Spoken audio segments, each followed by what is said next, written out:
Yes, the hero of Borderlands, Claptrap. Oh my goodness. Oh, I guess I don't have Kenku FM playing. God damn it. Audio output capture. Kenku capture. There you are.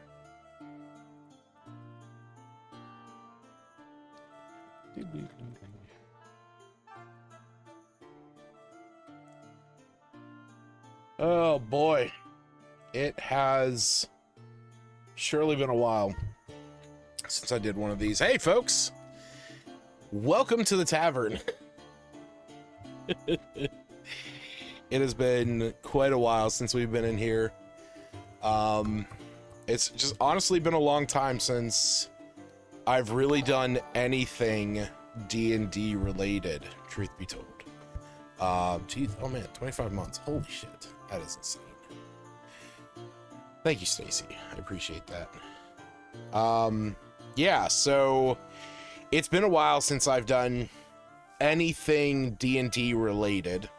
You know, kind of putting the campaigns on hold a while ago. You know, life, just one of those things that, you know, kind of got in the way. It's in 6 months since we ran, almost 6 months since we ran, last ran Phandalin 5 and, you know, New Age. And it's been one of those things where for these last 6 months, you know, one of the big reasons why I kind of stepped away from D&D, you know, running it, at least, I never want to say it in like a negative way whatsoever. But you can get more. Oh yeah, no, yeah, Sunderfolk was great. I really enjoyed that. Sunderfolk is that game on Steam where it's kind of like Jackbox, but it's like turn-based D&D style thing where everyone has a different character on their phone. So they're playing it on their phone and you just have a TV screen. You're supposed to play it in person. Jesus Christ.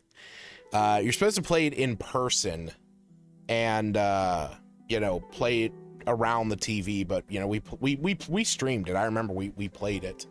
I think I played a little wizard or something like that. Oh, I played Sal E. Mander. That's right. I played Sal E. Mander. He was a little sorcerer, a little fire salamander. But yeah, like I said, it's been a while since I played D&D, since I ran it. I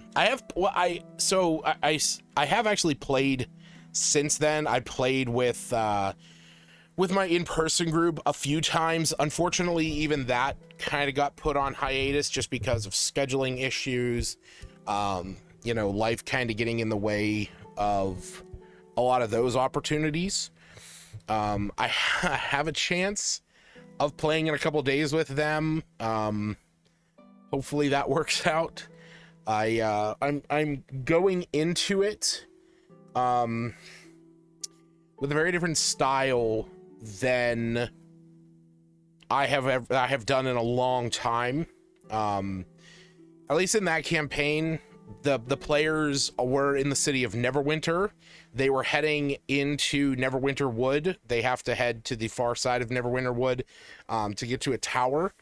And so because of that, they're going to be traveling up the river into the heart of the wood.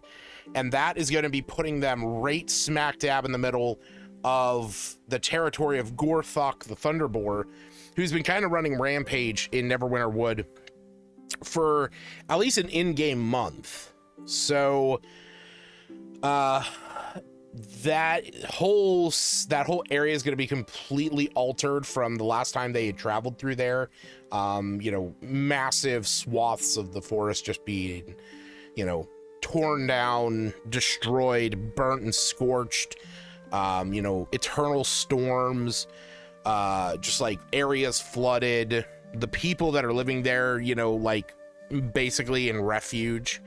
A lot of folks had moved into, had to move out of the forest in that area. So they've sort of like settled in the plains, down by Phandalin. Like the players haven't been to Phandalin in a while. And potential ban evader.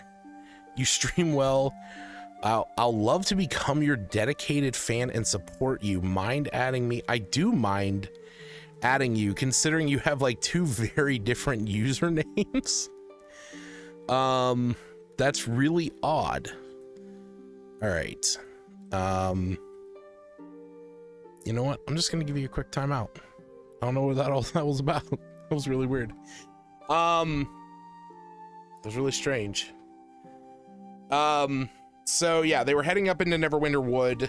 They have to get through there to get to the far side. They're going to the Tower of Twilight, which is an area where at least 2 of the players, but like some of the players are going to get kind of a revelation to their history. They're going to learn a little bit more concrete information about who they are, their, you know, past, their parents and stuff like that. Yeah, it's a bot account made. Oh yeah, made yesterday. Yeah. What always gets me is like a name underscore and then 2 digits. That usually to me is like a quick giveaway. Like Ravenous 52 is fine, but like if there was an underscore between Ravenous and 52, you're a bot.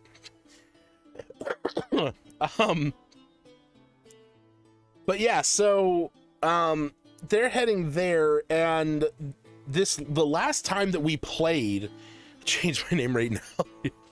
The last time that we played that campaign, those players had headed up into Neverwinter. They had dealt with some cultists there that they're, you know, dealing with, the Cult of Shadow. They stopped some terrorist attacks. They blew up a warehouse that was on the shore.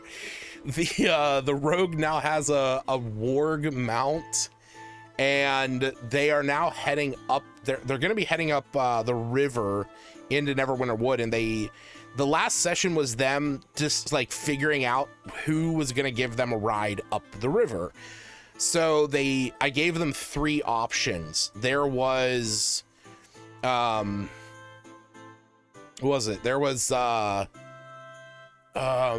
forget what their names were. Hold on, let me see if I can find this note. It's been so long. Oh my god. Is it this one? No.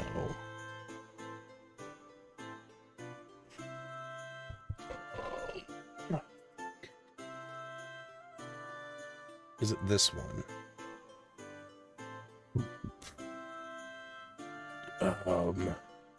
Yeah, it's this one. Okay. So yeah, there were 3 individuals. There was a yeah, let me see, where was it? Here, is it this one? Yeah, here we go. So there were 3 riverboater NPCs. There was Mira Threor Tandel, who is a half-elf with an athletic build, long braided hair, and wearing a captain's coat with patches. She's brash and competitive and only takes jobs if she's impressed with the party.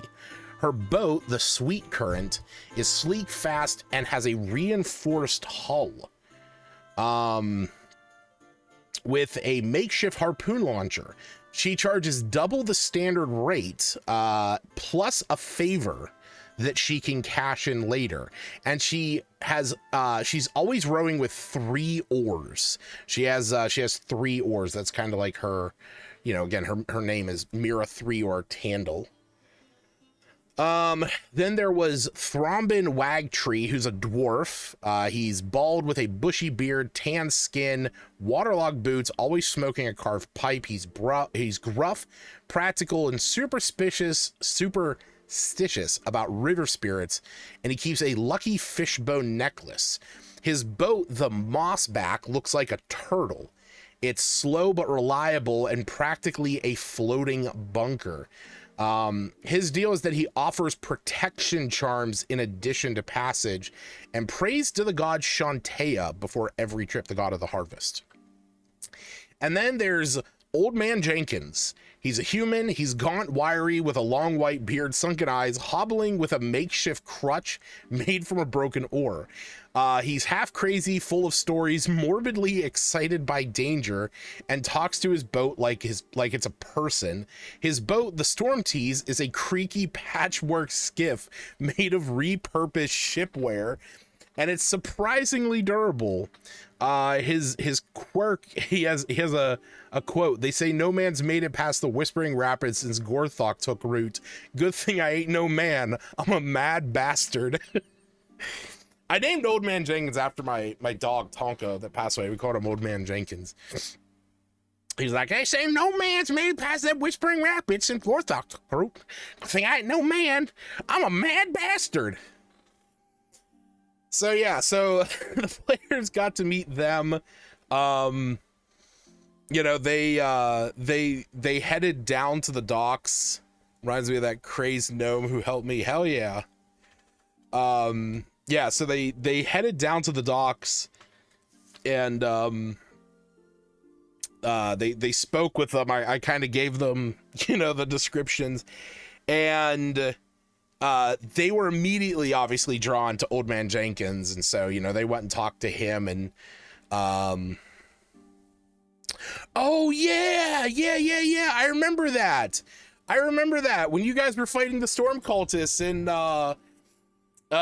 Lylon. Yeah, you need to get out to the island where they were about to sacrifice all the people. Oh my god, yeah. Oh, fuck, I don't even think I could. I couldn't pull his name out of my ass to save my soul, but I know I have him saved in here somewhere. Where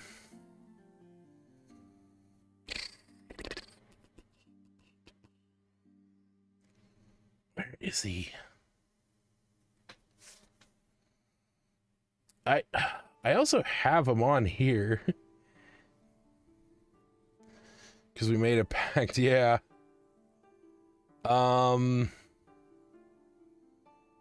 Keen family, Benny. Oh god, this is a while back. Lance, Captain Fitzgerald.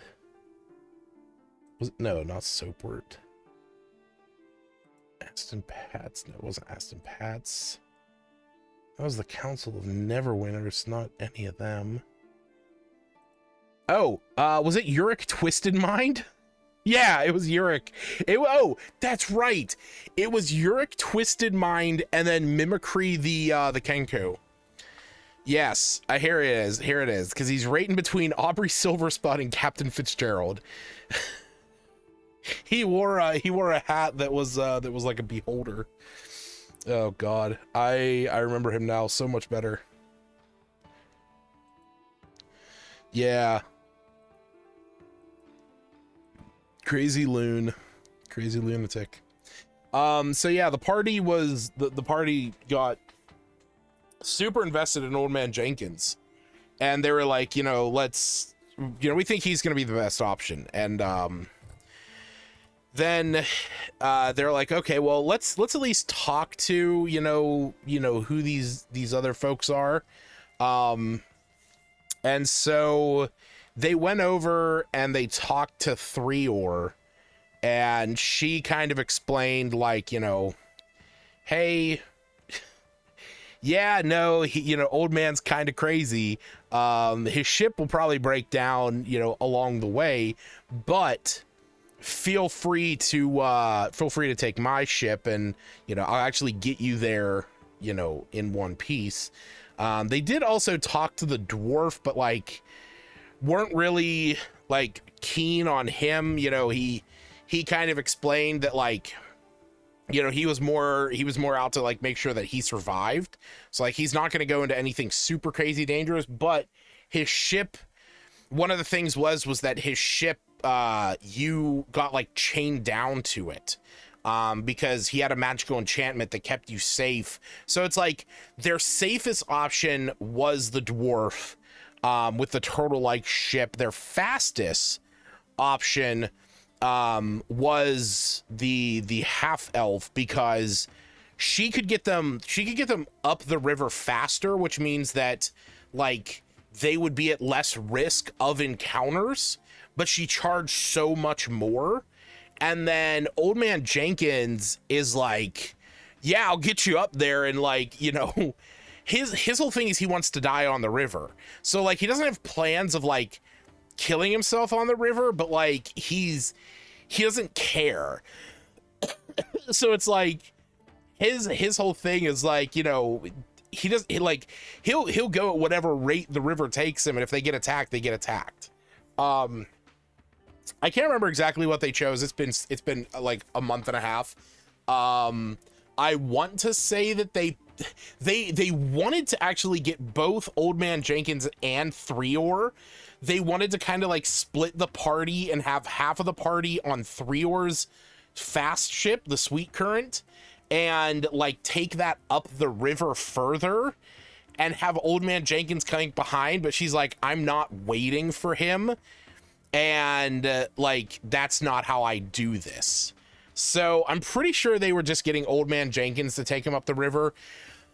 But because of this, because I want to have this whole river scene of them traveling up Neverwinter. Let me see here. Let me pull up the map. Put it up on screen. There we go. There's a decent enough map. Yeah.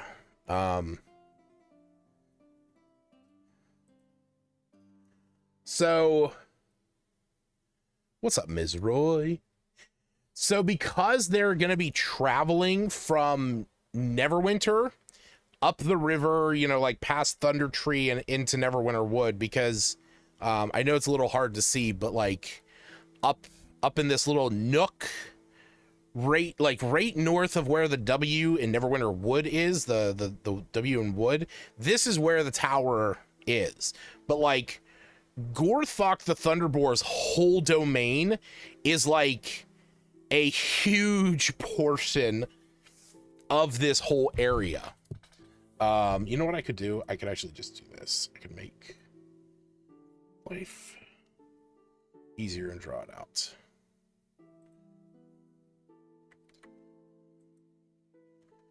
Yeah, so like I said, they have to travel, you know, up the river through here. They said that they would get them to, you know, as close to where they need to go. But they're basically going to get here, and then they're going to have to, like, you know, march up through the woods because the tower's right about here. But Gorthok, the Thunderboar, he has kind of like, if I'm not mistaken, I want to say the Circle of Thunder is around here, and he has sort of taken over like this whole area. Like, he doesn't really go out into the plains too much, so like this area is sort of fine, but like this is all his domain. And like, you know, Falcon's Hunting Lodge is in here. You know, there's a lot of like minor settlements and stuff throughout the woods, a lot of like minor locations. He even is like, you know, encroaching down into here as the months have gone by. And obviously, you know, the folks that have lived here, they've sort of had to spread out and, you know, like leave these areas and go up into the hills, which has obviously made them face off against the orcs. Some of them have gone down south. Some of them have traveled into these lower regions of the forest.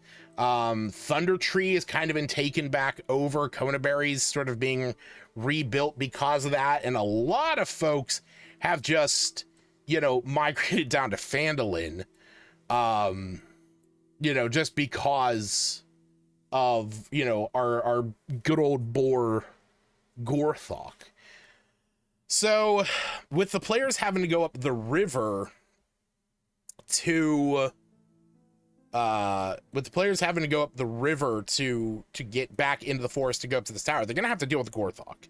I have plans for that, but one of the things that I didn't want to do, even though I do have it, let me pull up this map that is it this one? Yeah, it's this one. Jesus Christ.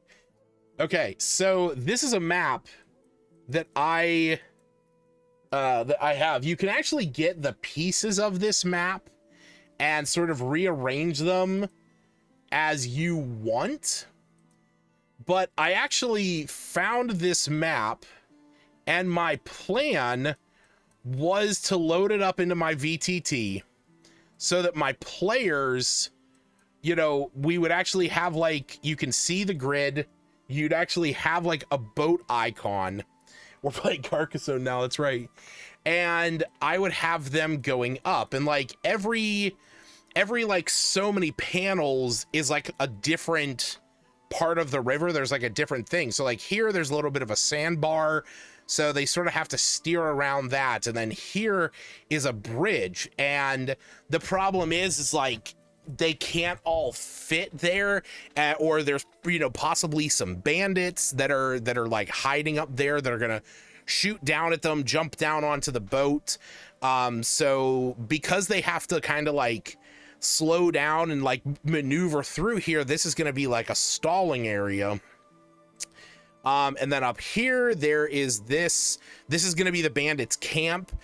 This is a log they use to get across, and this also makes it a little bit difficult. So like this whole area it basically becomes a trap.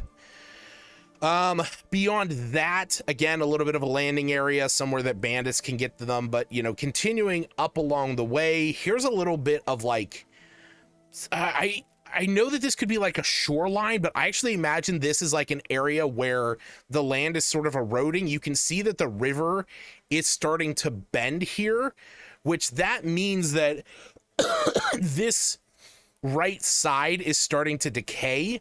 Eventually, you know, like all rivers meander, and then eventually they form little oxbow lakes and stuff. So like I imagined having, you know, like rocks and stuff tumbling down at them. Here's like a full established bridge. This would actually be destroyed. I just don't have art for that. But this would be a place where like the whole thing is destroyed, like in a recent lightning strike. So they have to clear away the rubble in order to get that, and maybe some like cultists show up, maybe there's some lightning elementals and stuff like that.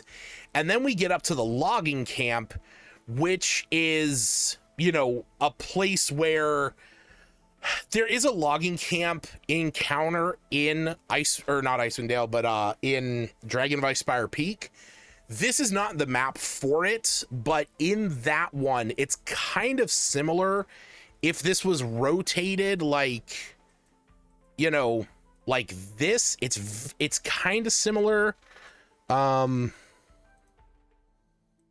me see. Loggers Camp, Dragon of Icespire Peak.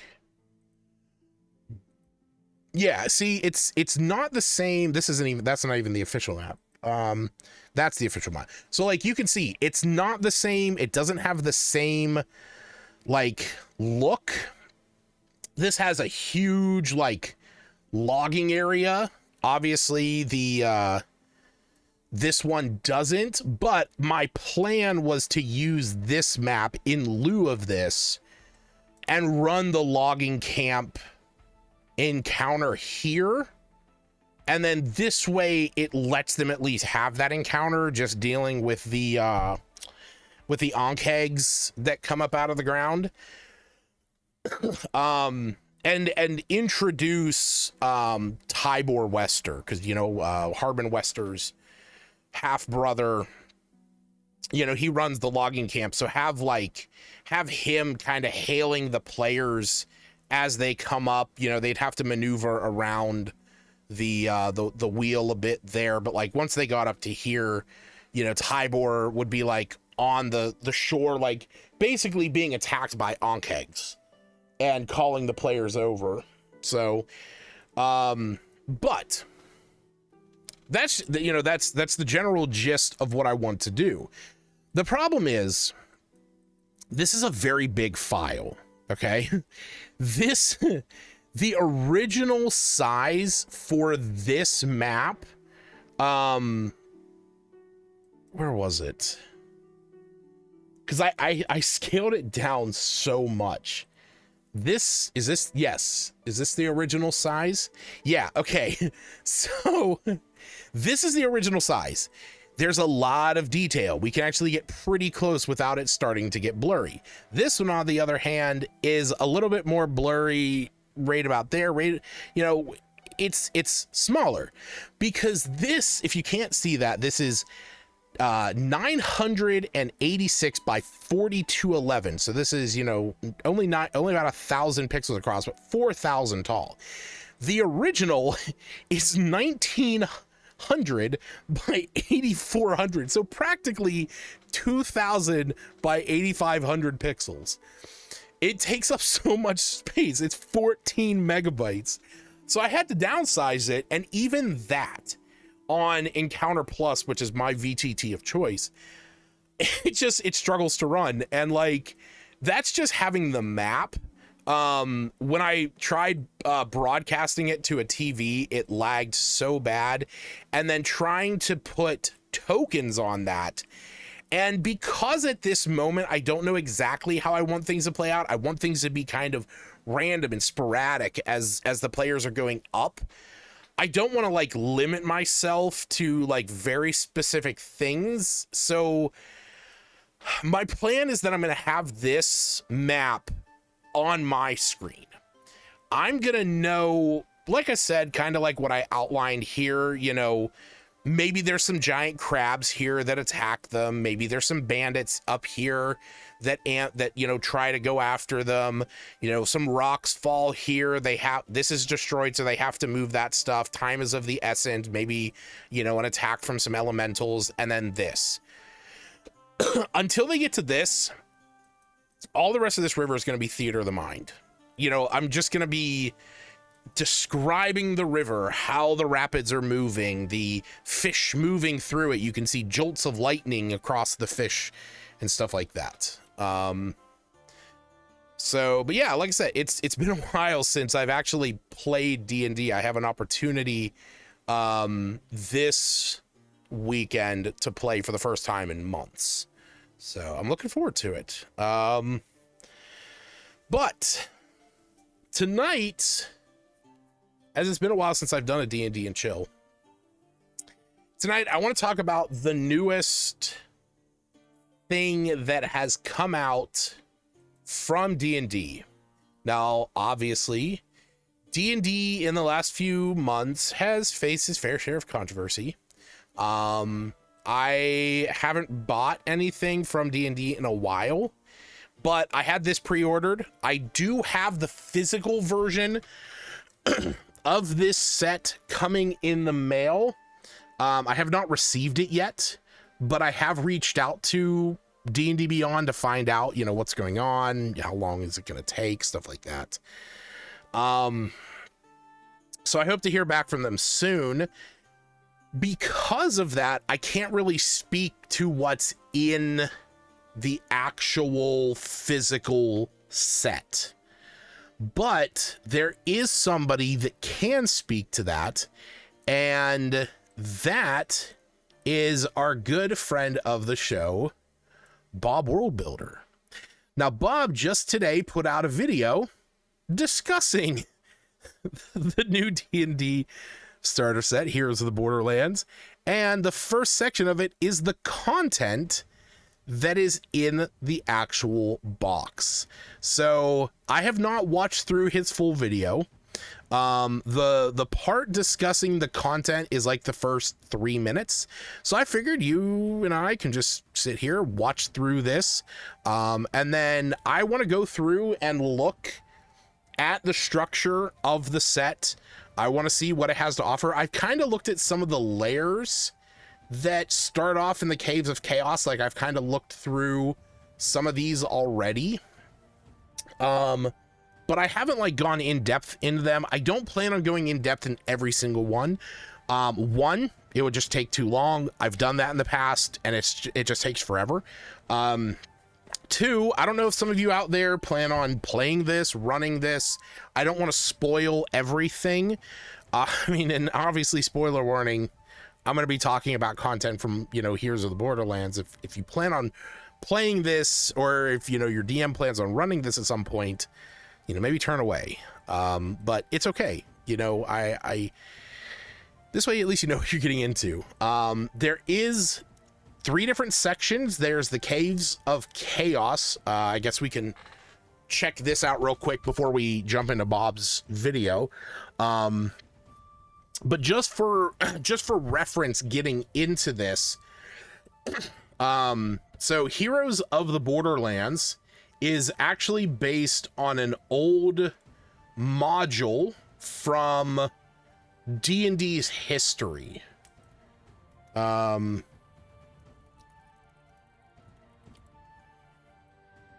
is a picture of it? Here it is.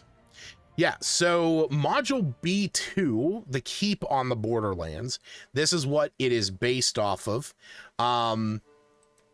But as it states here, the adventure. Heroes of the Borderlands is for 2 to 4 characters of level 1 to 3. The adventure has no overarching plot. While there are conflicts and secrets to uncover, the story that emerges is the one your group experiences. The adventure is divided into 3 self-contained sections, each of which features a different area. You don't need to read one section to understand the others, and you can play and revisit them in any order. The adventure areas are as follow: the Caves of Chaos, tempt adventurers with riches and glory obtainable by any who dare brave these monster-filled caverns. The Keep on the Borderlands is a fortified settlement where the party can rest, purchase goods and services, and interact with locals. And the Wilderness, which lies beyond the ken of law. Friends, foes, and surprises await adventurers who traverse the untamed wilds. Over the course of the adventure, characters might visit these areas more than once. They don't have to complete all the encounters in one section before exploring a different area. And as it says here, the adventure in this set reimagines the Keep on the Borderlands for the current edition, first printed in 1979. It was designed for the original D&D basic set. So obviously this is a starter set. There is going to be stuff in it that is really meant to be simple, basic, straightforward for new players, because that's what it's designed for. So there should be stuff in here that appeals to new players, old players, new DMs, older DMs, or experienced, I guess would just be a better term. I also got to adjust this. I'm doing this stream setup a slightly different way than I used to, which is instead of doing window capture, I'm just capturing my whole screen, which I'm not used to. But we should be all right. So let's watch this real fast. Let's check out what's physically in the set from Bob's perspective, and then we'll jump into the actual sections. Again, I have not read past the Caves of Chaos. Kind of wanted this video to be that, so we'll get into that when we get there. Together, and I did receive this review copy box for free, but D&D is not sponsoring this video. Good. The first thing this new starter set includes is dice. They're actually at the bottom of the box, but hey, I know what you're here for. We get 11 white on red polyhedral dice. Nice. That's the standard 7 RPG dice used for tons of similar games, plus an extra 20-sided die for our main and rolls, some extra and D6. 3 extra 6-sided dice, because they come up a lot too. A 4-page pamphlet quick start guide as a step-by-step overview of the contents and how to use them, with a handy QR code for a video tutorial. And whoa, that same QR code is on the outside of the box so curious shoppers can get a sneak peek.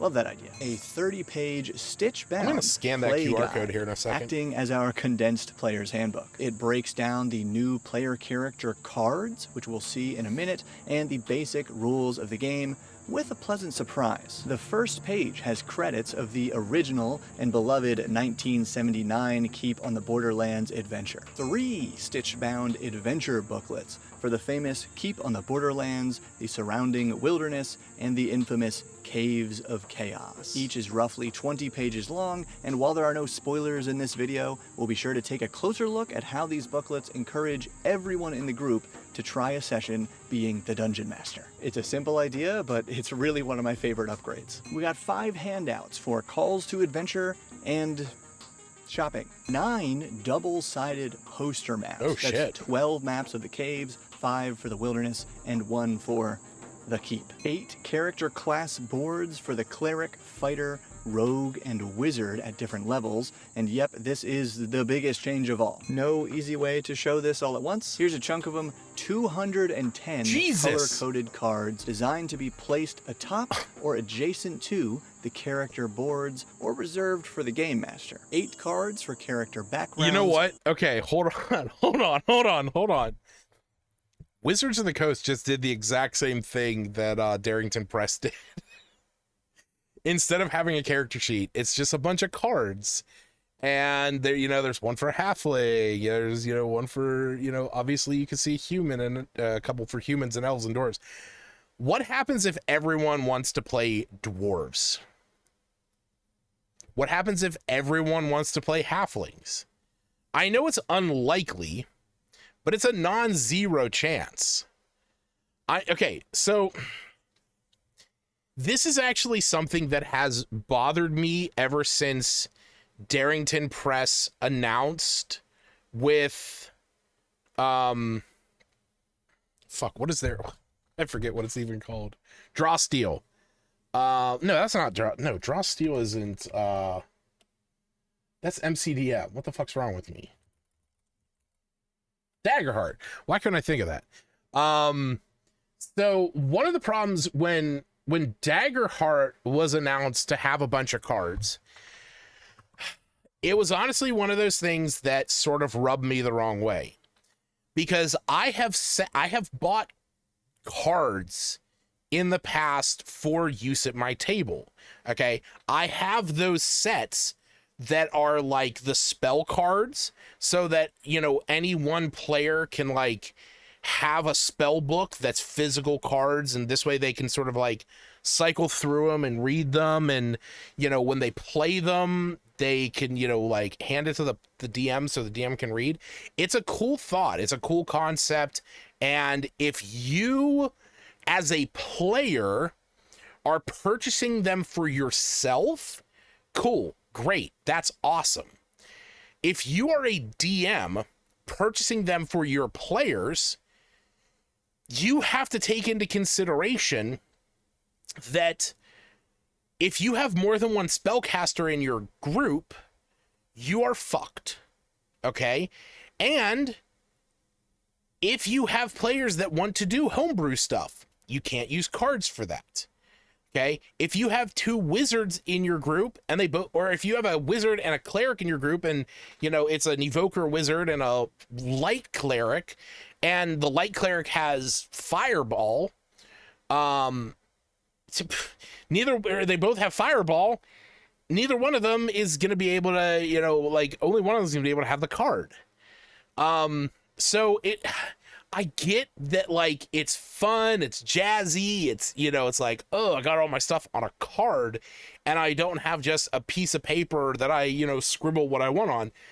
But there's a liberating aspect to having, an actual character sheet.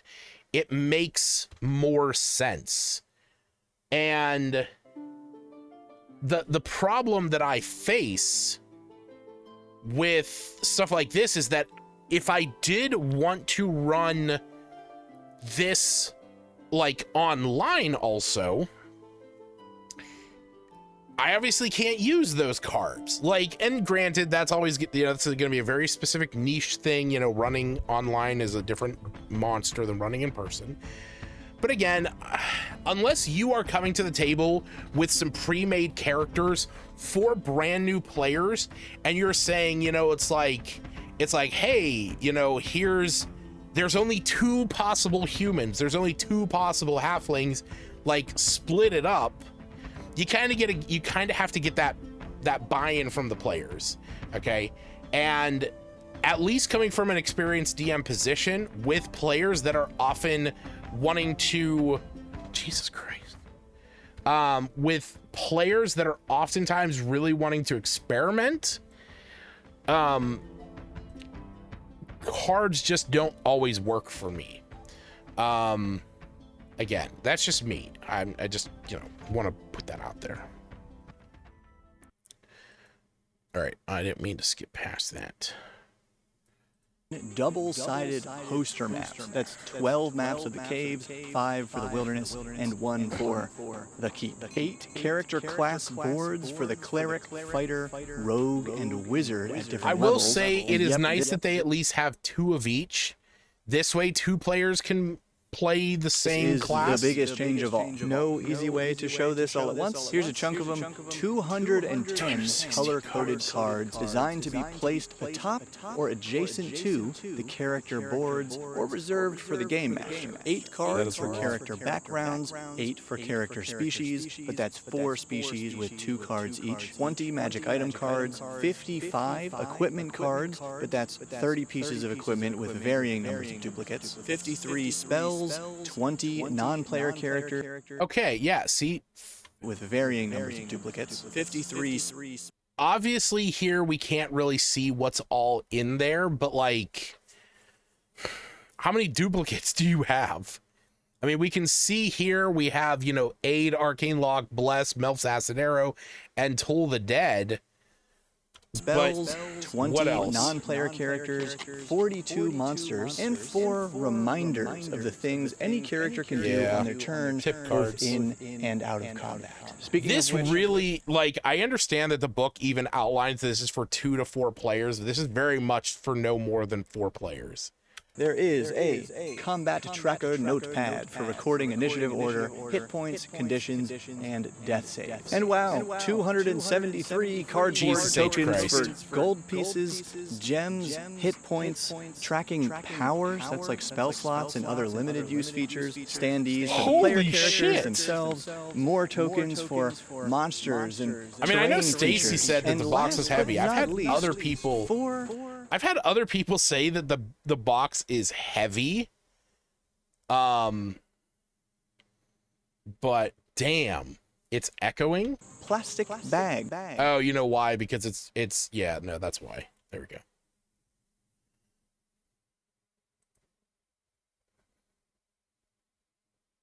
So each player can pack up their character's cards at the end of a session. What a great idea. Overall, this new D&D starter I'm sorry, I don't know. Those storage bags, those storage bags would be used for all those little pieces. All the monster tokens, the gold and stuff like that. No, not letting I'm sorry. This is maybe just a me thing. I'm not letting those cards out of my sight. Cards at the end of a session. What a great idea. Bob's Overall, a nicer guy than I am. This new D&D starter set offers way more stuff than any of the previous boxes. But before we get into the finer points of... All right. So at this point, he talks about his sponsor, so we're gonna bounce out of there. Not that I don't want to hear about Thorum Rings, just, you know, not my sponsorship. I ain't getting that money. But good on Bob for getting that money. All right. So, yeah, jumping into this, we have the introduction here. Like it says, you know, pick your role, who's going to be playing, who's going to be GMing. Obviously, we've talked about this. We know what this is. We're, you know, veterans of D&D. You know, for players, make a character, figure out how you're going to come together as a party, go forth and adventure. Like here, it's like if you're a character, pick your class, pick your origin, name your character. That's it. That's all you need to do. And for the DM, though, I find it funny. Choose an adventure setting, pick one of the 3 adventures location, and read its introduction. I feel like you should probably start in the keep, because it's as it says, it's a bastion of peace. So like, this is I feel like this is a good place to start the adventure. Because at least to me, that makes sense. And I plan on using the right side of the screen just for maps. That's the only reason why this is over there. So we have apparently they're fully standalone. Yeah, I mean, apparently, but that's why we're here, because I want to find that out. So I am going to start this with the keep on the Borderlands. Just because to me, that seems like, at least if I was running this, where I would start this. So rising from rugged crags amid a harsh countryside, the keep on the Borderlands bastion of peace amid an otherwise brutal wilderness. The keep's stalwart defenders protect their community from the forces of chaos that would revel in its fall. So you ascend a winding road through a forested and mountainous country. Ahead, atop a sheer walled stone plateau, looms a great and stoic keep. Armed sentries along the outer wall peer down at you, ready to welcome new heroes or repel would-be adventurers. 2 armed guards stand at the front gate. They hail you and motion you to approach. So the players start just outside the keep. The first time they arrive, the characters must proceed to the outer gatehouse, detailed later in this chapter, which functions as a tutorial with helpful sidebars. You can skip this location for subsequent visits to the keep unless the players really want to return to it. After the players visit the gatehouse or whatever they return to the keep, have the players choose a location on the map. The keep location summarize noteworthy sites within the keep in the order they appear. Each location, what the heck was that? Oh man. Tastes chaos. It tastes like cake and blood. Jeez, oh man. Well, thank you for the follow, and hey, welcome Zion the Potato. How you doing? I love potatoes. I taste chaos. Yeah, well, we'll see. I also sense chaos. I can only imagine the chaos that is in here. So each location provides approximately 30 to 60 minutes of gameplay, depending on the nature of the character's visit. That's amazing. All right, so we have, that's gonna zoom in. Yeah, I need to zoom in. I so need to zoom in. All right. We're not going to be able to get that full map up then. There we go.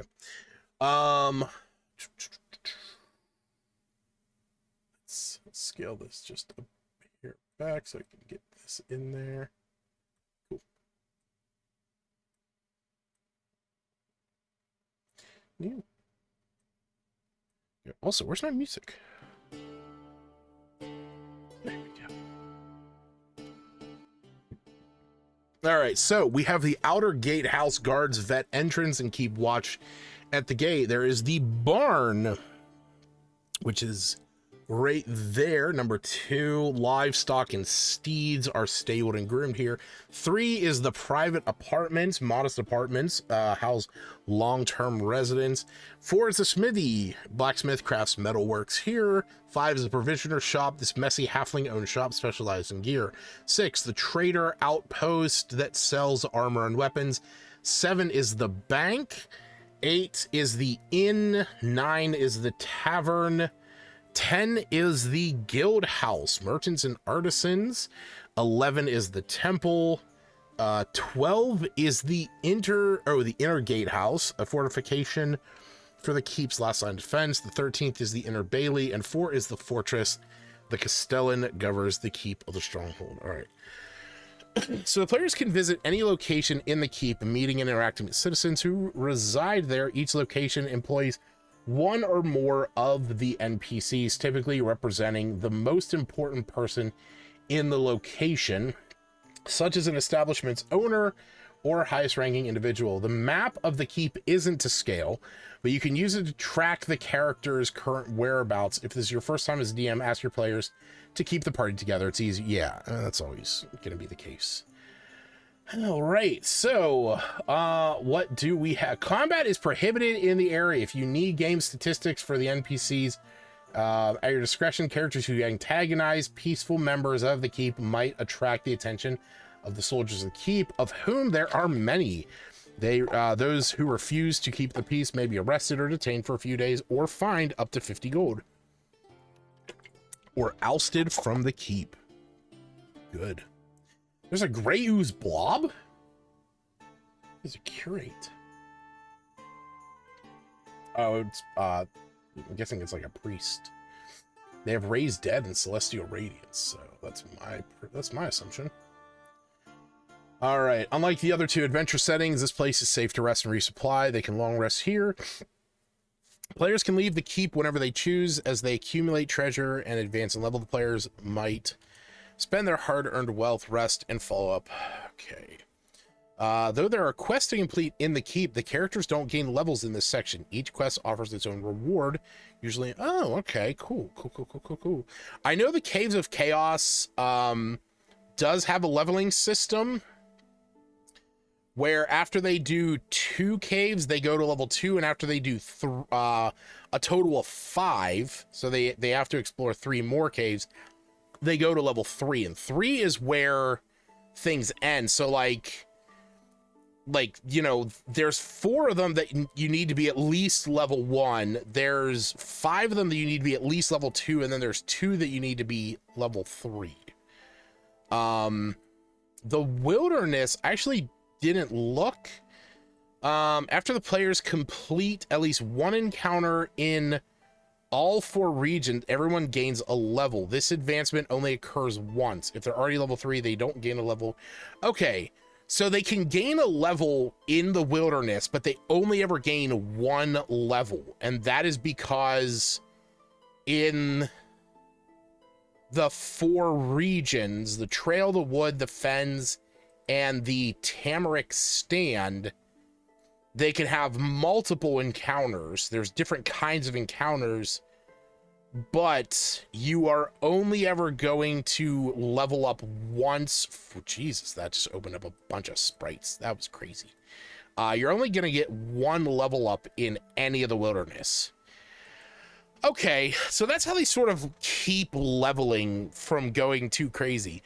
One of the problems with some of the leveling structure of other adventures and campaigns, and even whatchamacallit, Dragon of Ice Spire Peak, players level up pretty quickly in that, where it's like once you complete 2 quests in Ice Spire Peak, the players level up, and then they get like 3 more quests, and once they complete 2 more of those, I think, or like 2 or 3 of those, they level up again.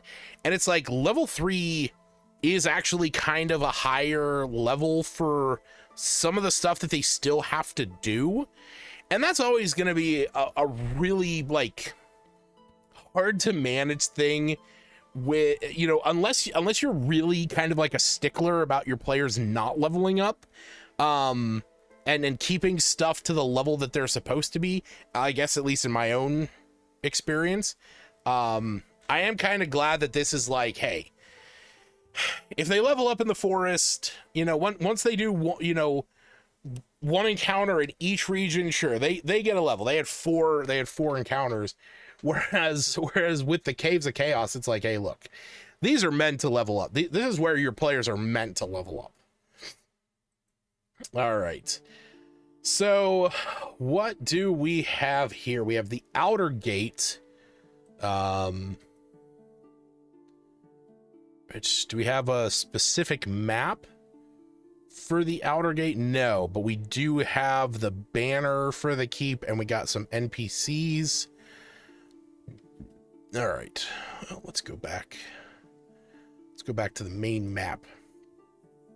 All right, so Gatehouse is the first stop for those seeking to enter the keep. I'll turn this fan off. It's killing my eyes. All right, so two stone towers flank an archway that leads into the keep. A sturdy-looking gatehouse spans the archway, connects the towers. A wooden drawbridge allows passage over a steep ditch surrounding the keep. The bridge is currently drawn shut. Two guards stand before the raised bridge as you approach. Hail, do you bring peace or trouble? All right, so we got Bartho and Gala.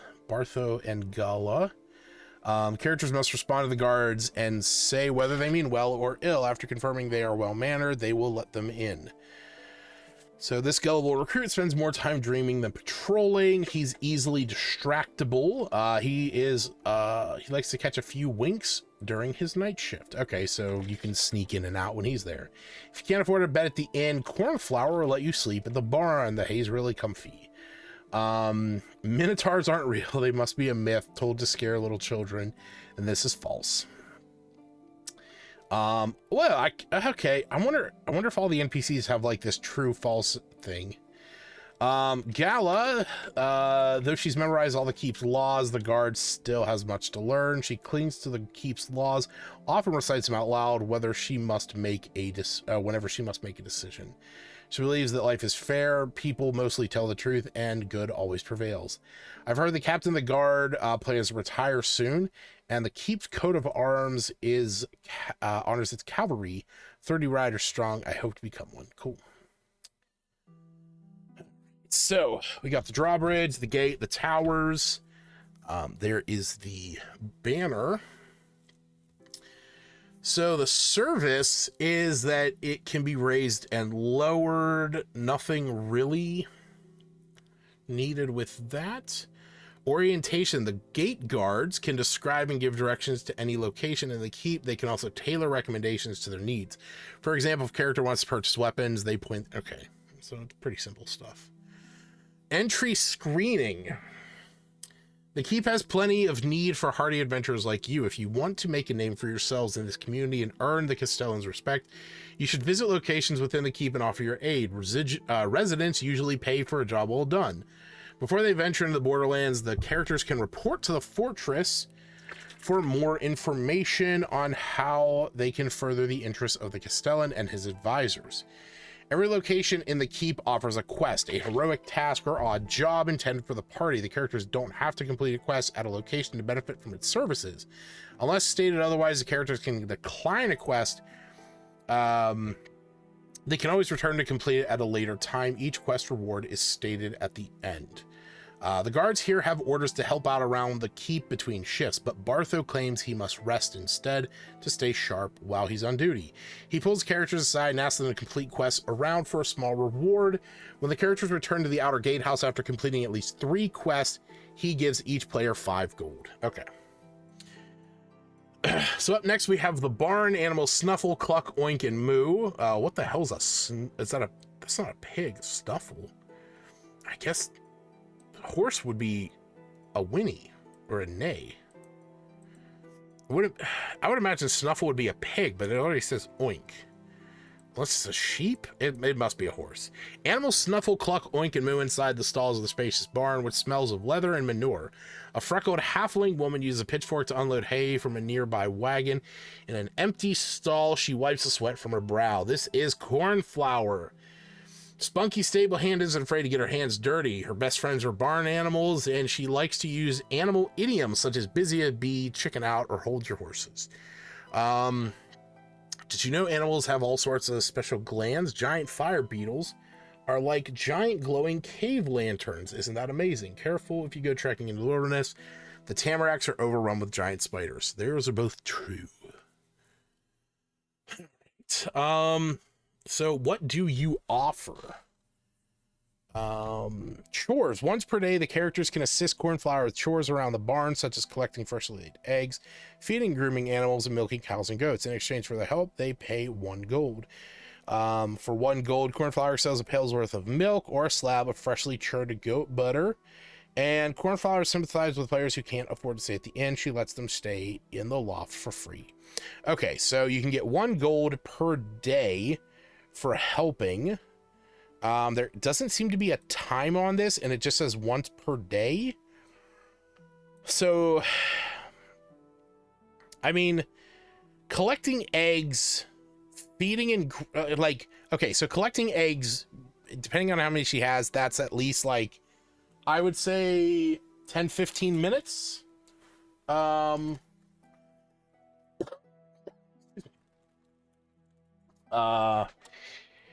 Feeding and grooming animals, that probably takes at least a half an hour or so.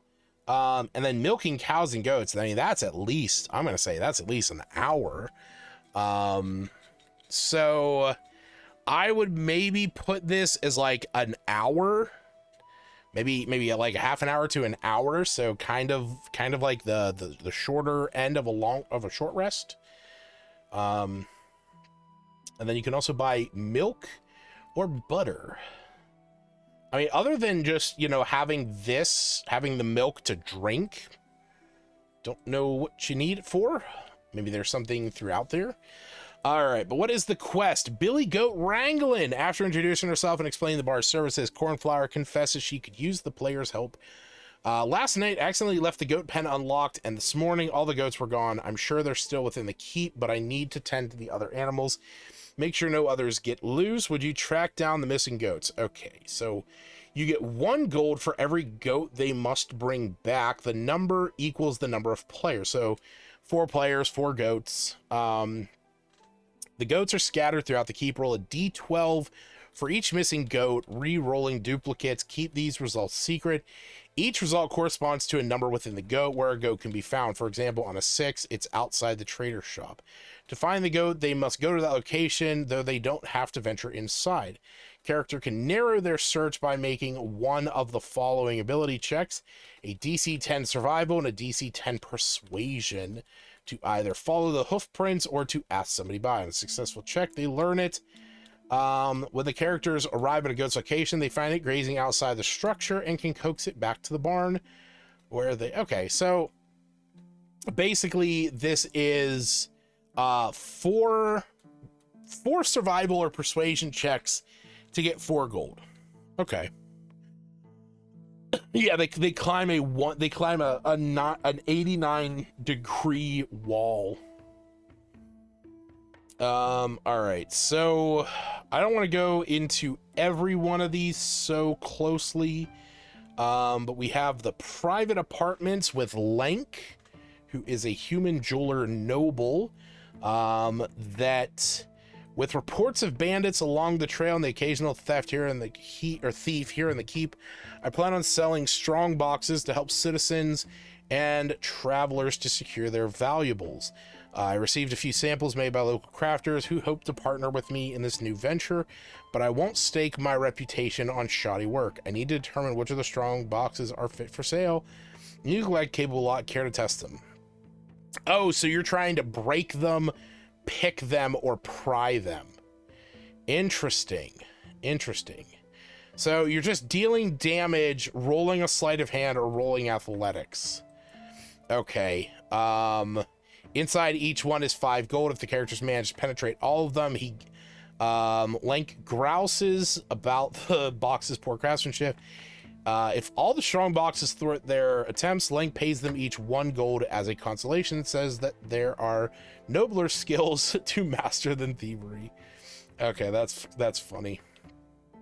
All right, I want to jump down to the bank. I'm actually really curious about what this is.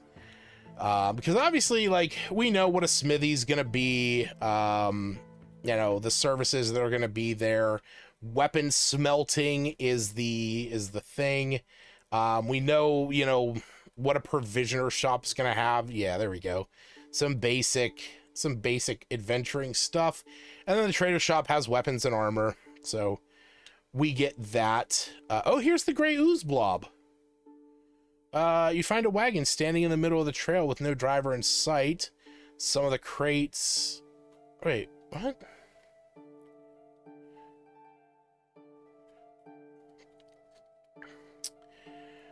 She offers them 1 gold to unload a wagon while her sons are off watching soldiers train.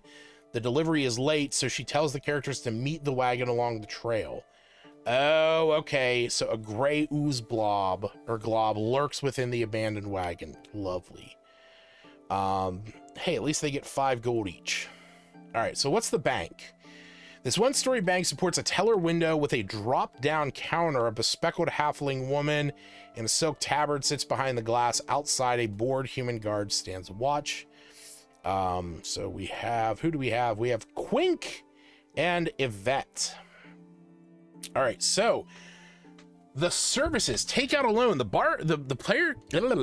characters can borrow up to 10 gold from the bank with an interest rate of 1 gold per day. There's no minimum payment due, but if the loan is left unpaid for long, word of the character's financial insolvency spreads throughout the keep. A character can deposit gold and other valuables into the bank. They can withdraw some or all during regular business hours at no cost. Cool.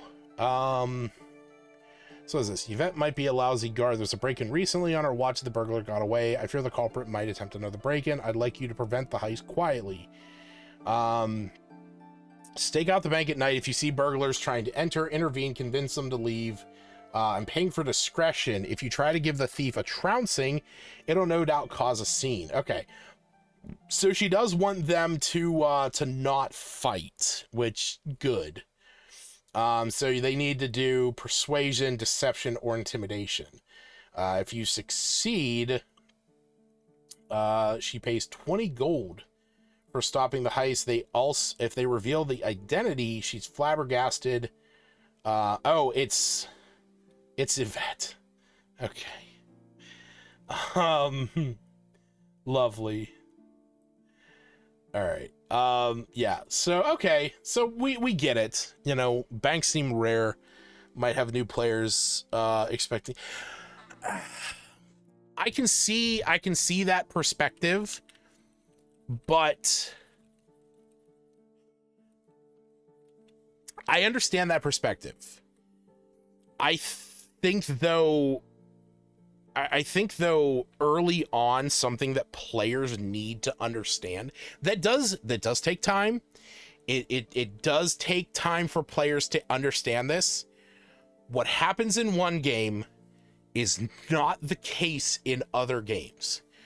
And I mean, this is so true in so many different instances.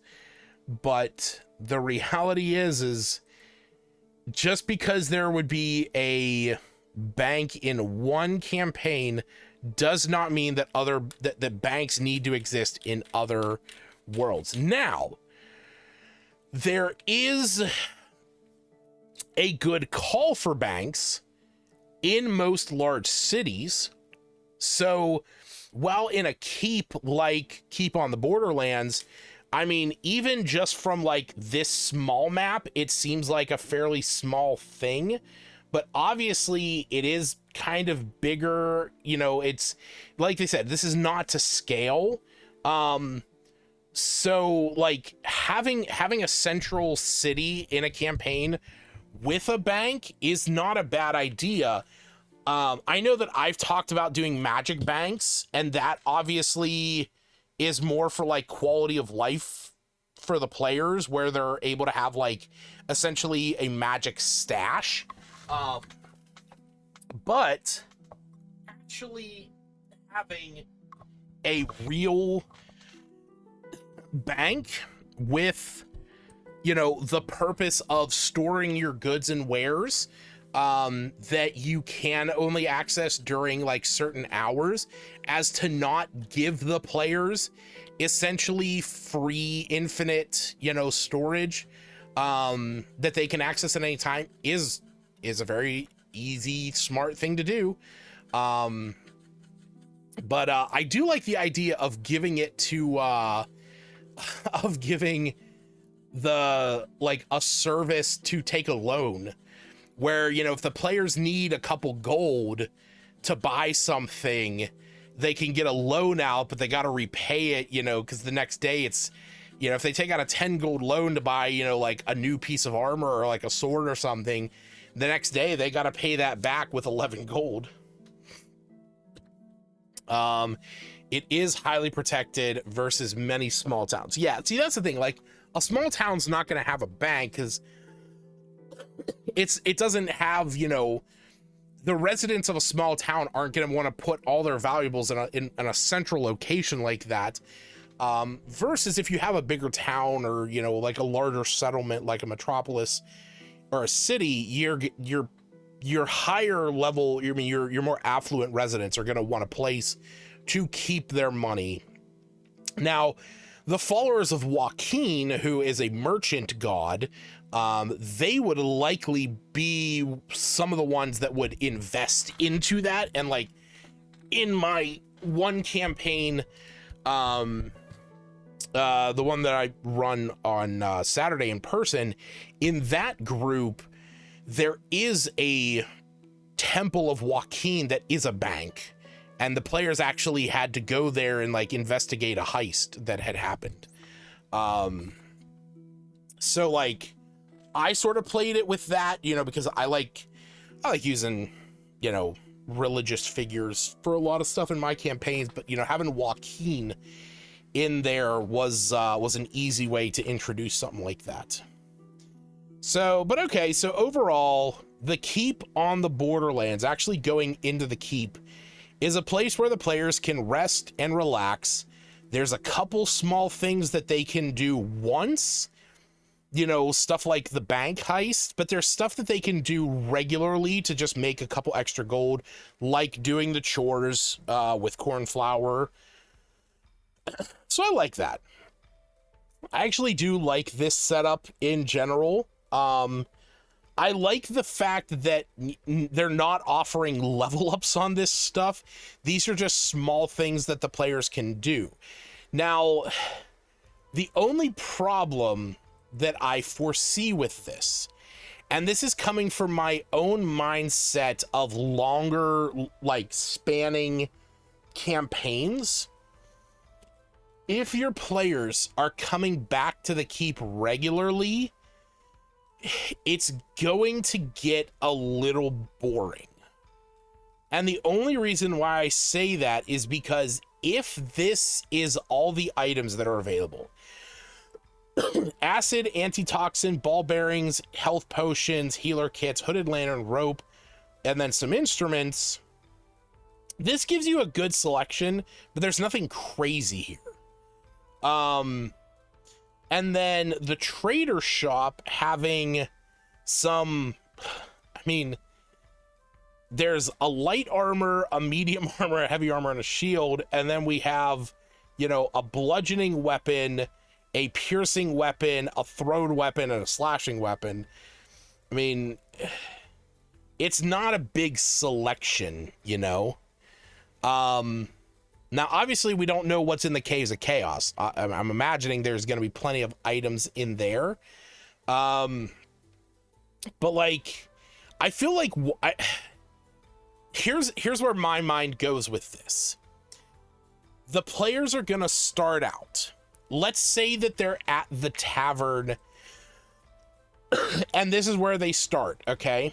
You know, yeah, here we go. We have Umbersk, the human barkeep. Okay, the players are starting at the Drunken Dragon.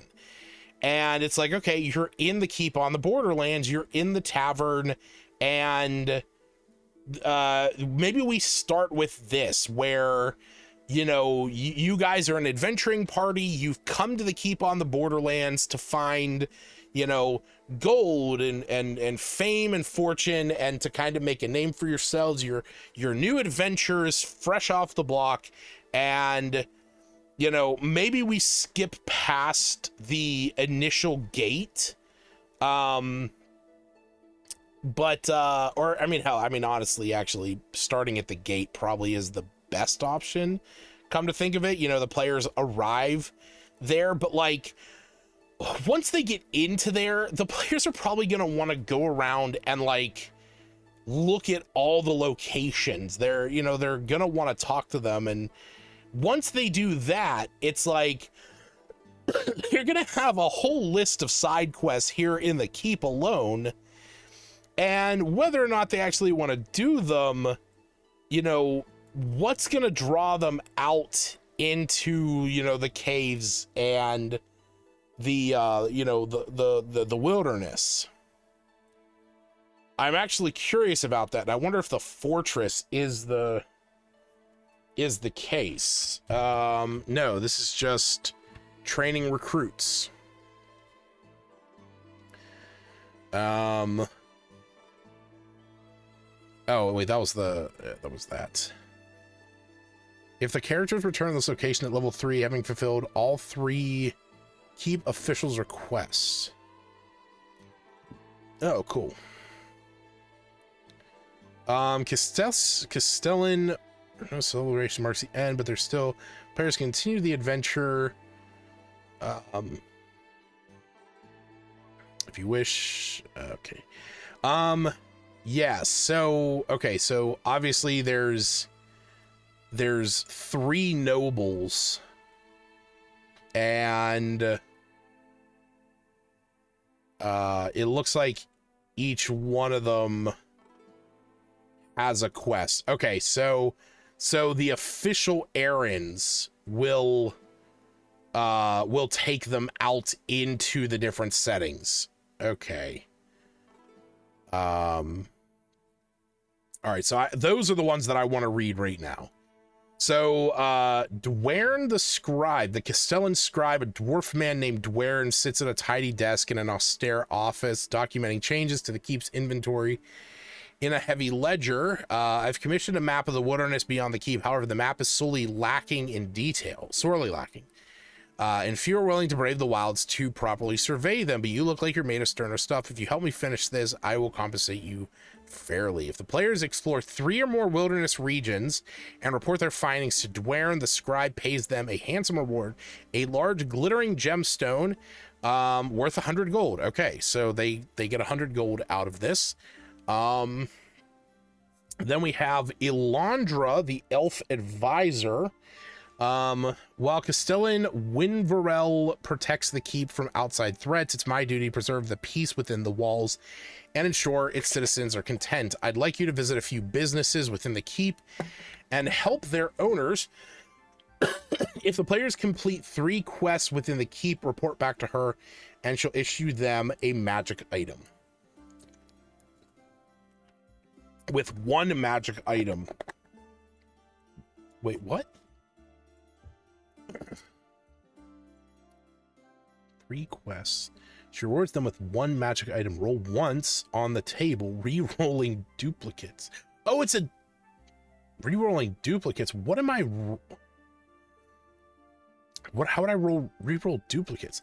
Wait, does she give them 1 for every 3 that they complete?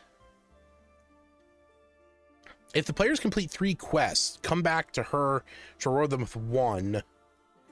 Okay, that has to be what it is.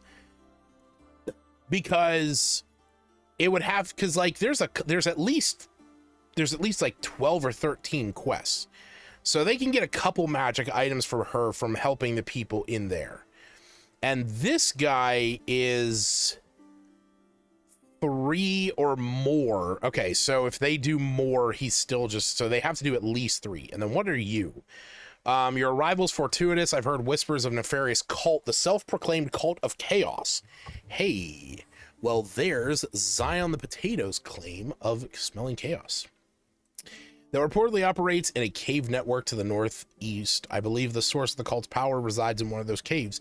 These lands yearn for heroes for the good of the borderlands, and the people under my charge. I humbly ask you to investigate these rumors, and if need be, quash the evil before it reaches the keep. It's always a cult. That's right. No matter what, it would always be a cult.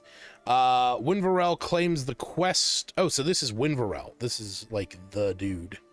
Claims the quest on its own as a reward, but he adds that the Caves of Chaos abound with treasure. He encourages them to meet with other advisors and the scribe who might have... Okay. So if they return having reached level 3, having completed all their quests, they receive a hero's... okay, cool. Still plenty... Okay, so...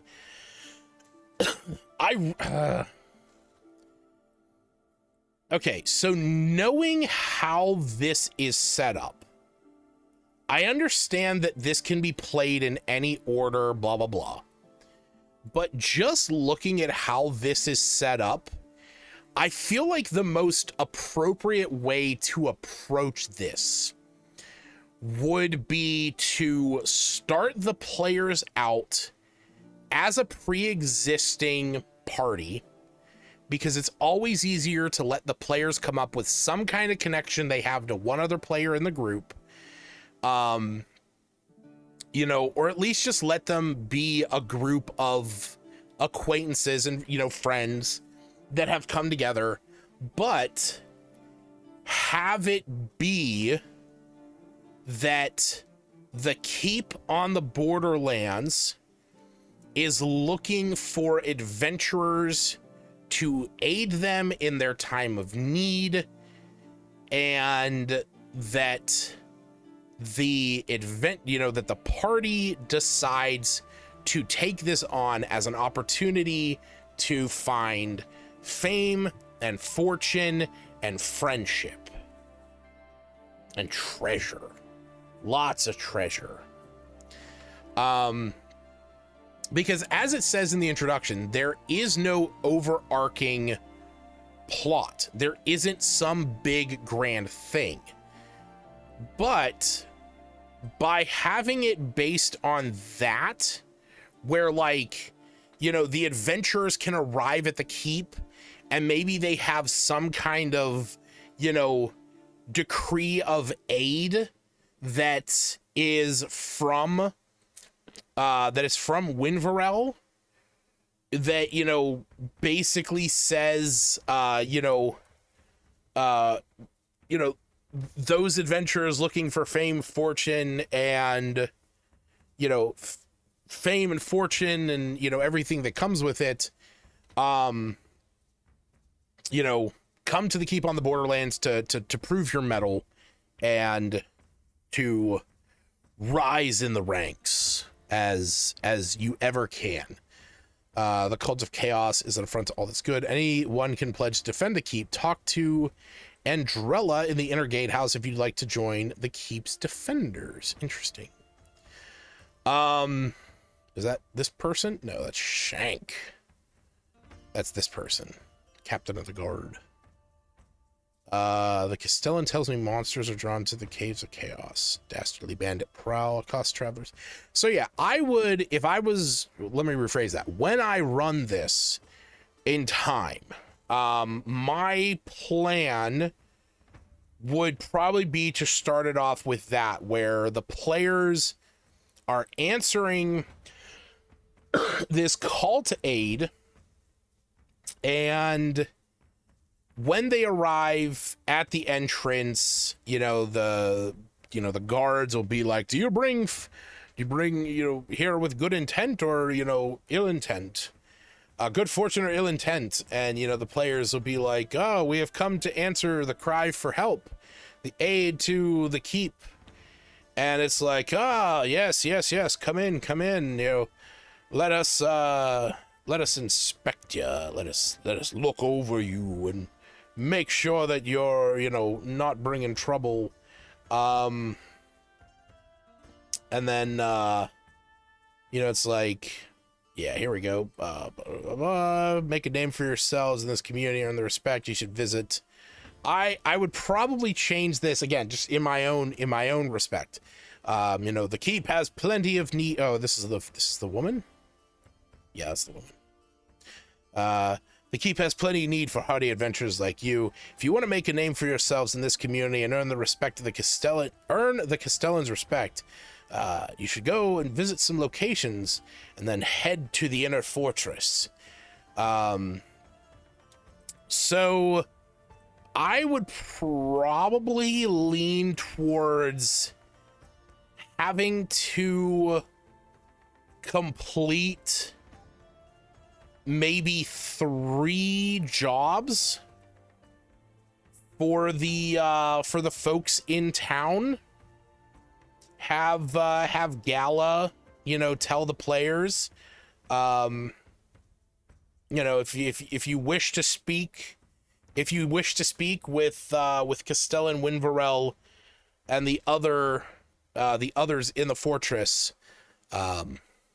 complete a few jobs around town to kind of raise to kind of bring a name to yourself a bit. People talk a lot in town, and if your name is out there, they may be more receptive to giving you, more of a chance to prove yourselves. And then maybe just have them kind of like their little dialogue boxes here, with maybe not even those.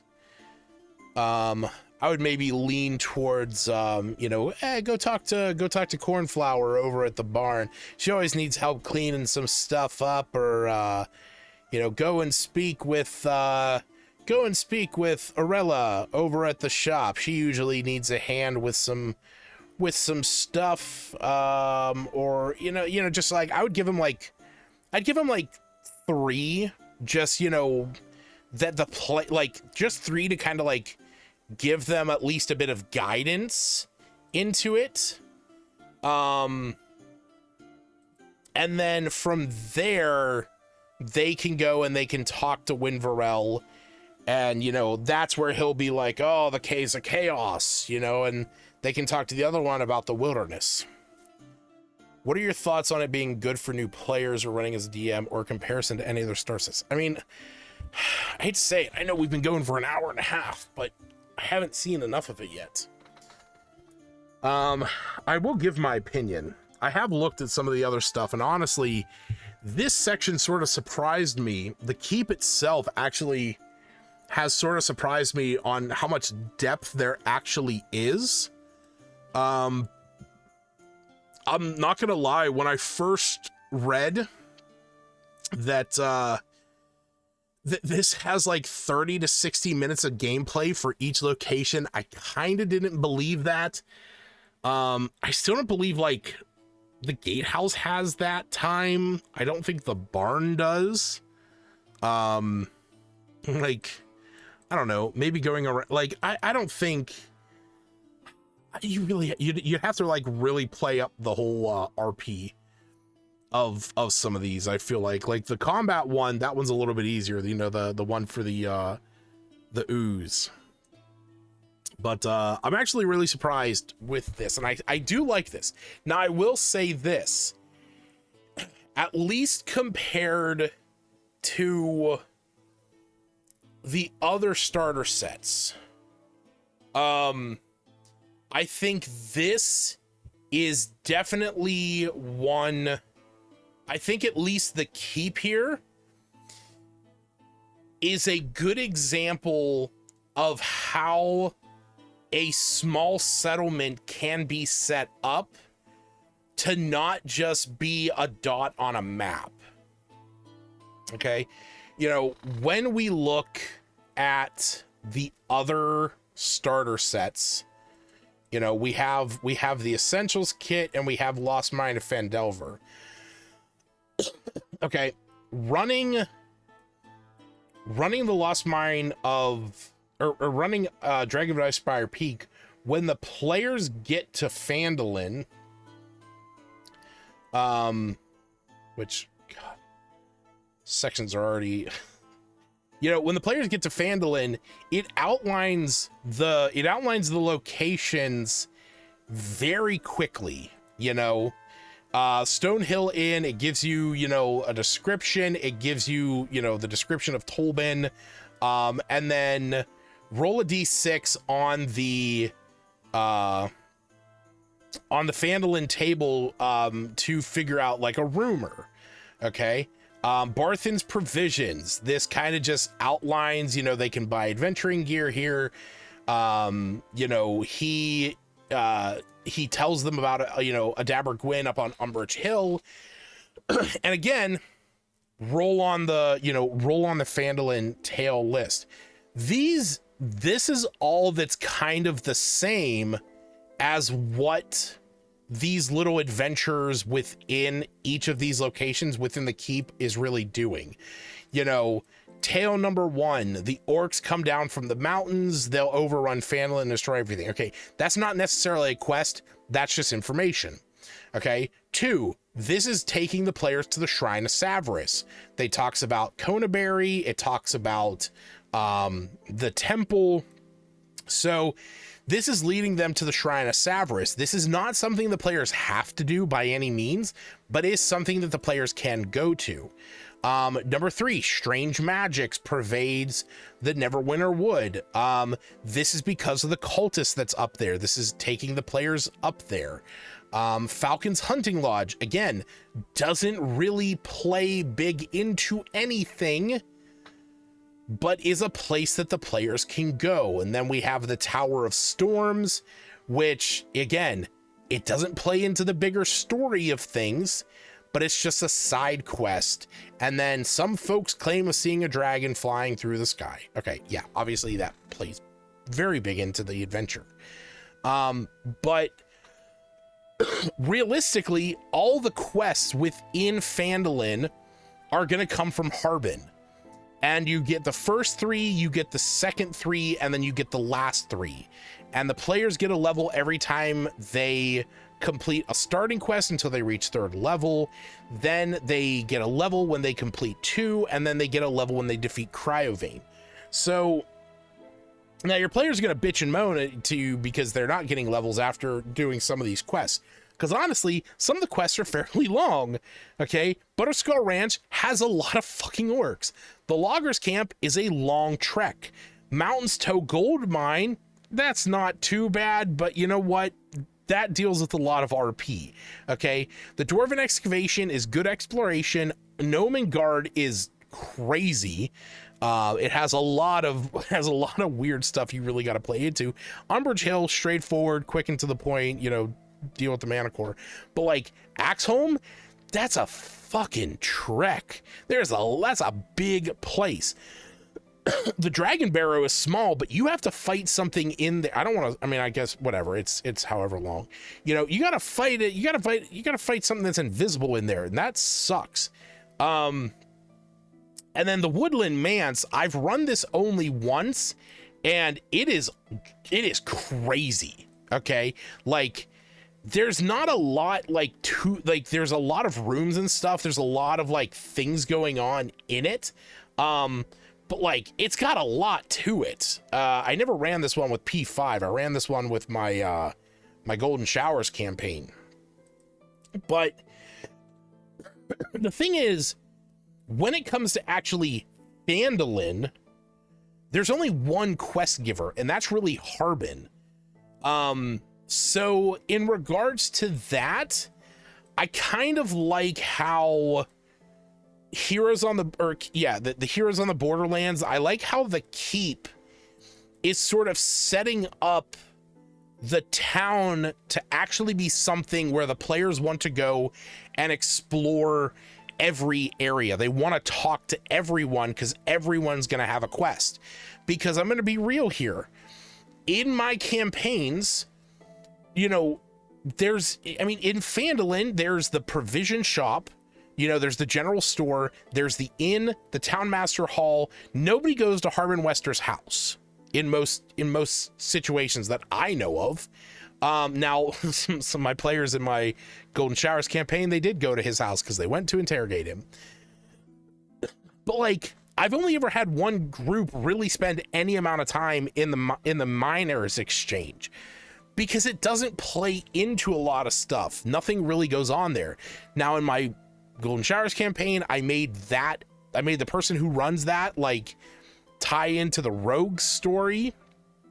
And then Lion Shield Coster, you know, that's, you know, to buy weapons and armor, but like that's a one and done kind of thing in a lot of ways. It's like, oh, let's go there, let's check it out, and like let's maybe save up some money.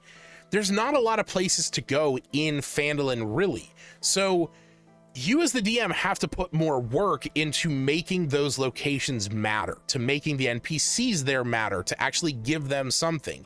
You know, stuff with Tolbin is really just, you know, hey, you're going in there, maybe he gives you a rumor, and then that's about it. Like, he's not really giving you much to go off of.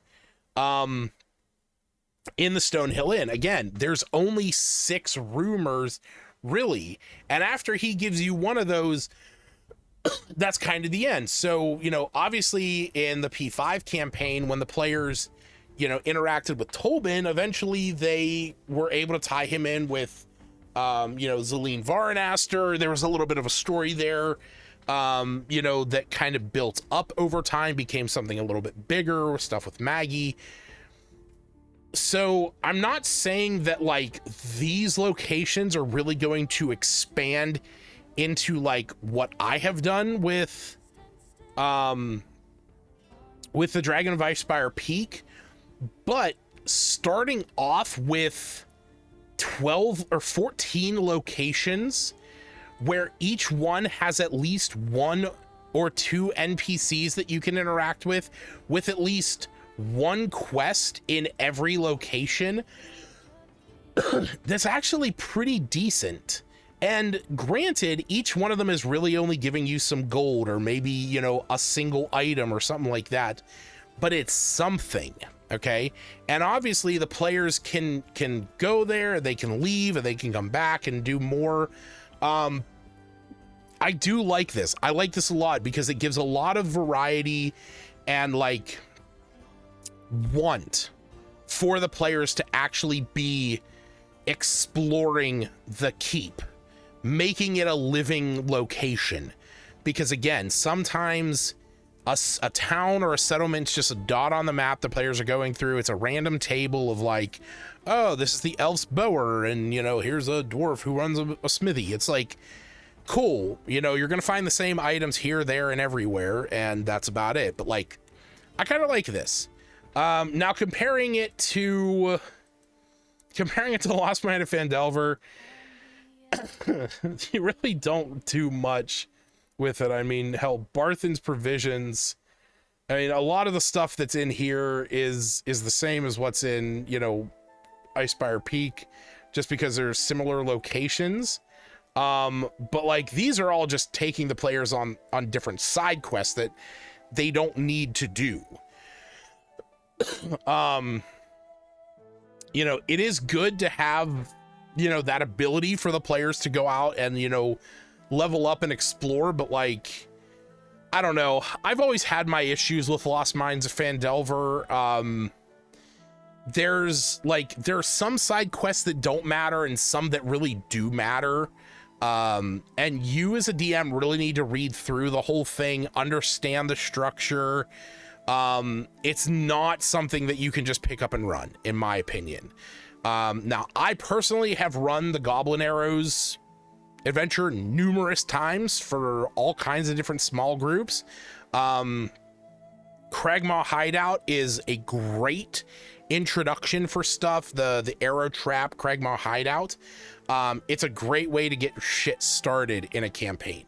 But I've never cared much for, you know, for the rest of it. I mean, the Wave Echo Cave is a huge map.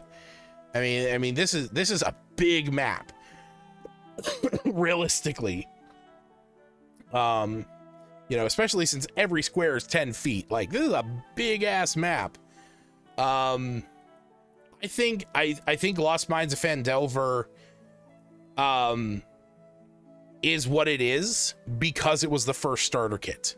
You know, this was experienced D&D players designing a starter kit meant to not necessarily get new players playing D&D. This was them creating a starter kit for 4th edition DMs to start running 5th edition. Now, obviously 5th edition exploded in popularity in 2014, and you know, this became, you know, a huge sensation all over again. But this was really designed for GMs who knew what they were doing first. And then when they came out with Dragon of Icespire Peak, that's where it was like, okay, you know, we gave you essentially a cookie cutter, you know, very linear campaign adventure in Lost Mine. Now we're going to give your players a huge swath of options that they can go out and explore, you know, based on their level, obviously. But everything is sort of culminating into this big last adventure by going up to, going up to Icespire Hold and fighting Cryovane and all that. But the new one, well, technically there was one in between, actually. Now that I say that, there actually was the Dragons of Stormwreck Isle that actually came between. That was also a starter kit. Although this one was like, just like, you know, here's an island, here's a couple encounters, you know, like this was super linear. This was just to introduce people to like literally how to play D&D. I mean, that was as linear as things come. So far, I like how they set up this town. I think this is really cool. So, but I do want to see more of the caves. Like, I've looked at a couple of the caves. There is actually something that I really like about the caves that I want to talk about. But I want to get into those. Do you have any thoughts on the suggestion of swapping DMs? I had the impression that this is the first time it was suggested in a starter kit.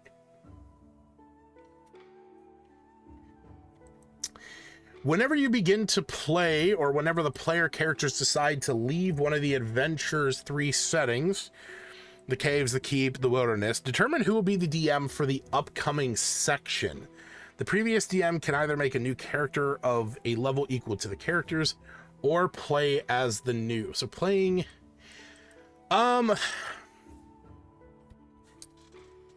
do you have any thoughts on the suggestion of swapping DMs? This might be the first time.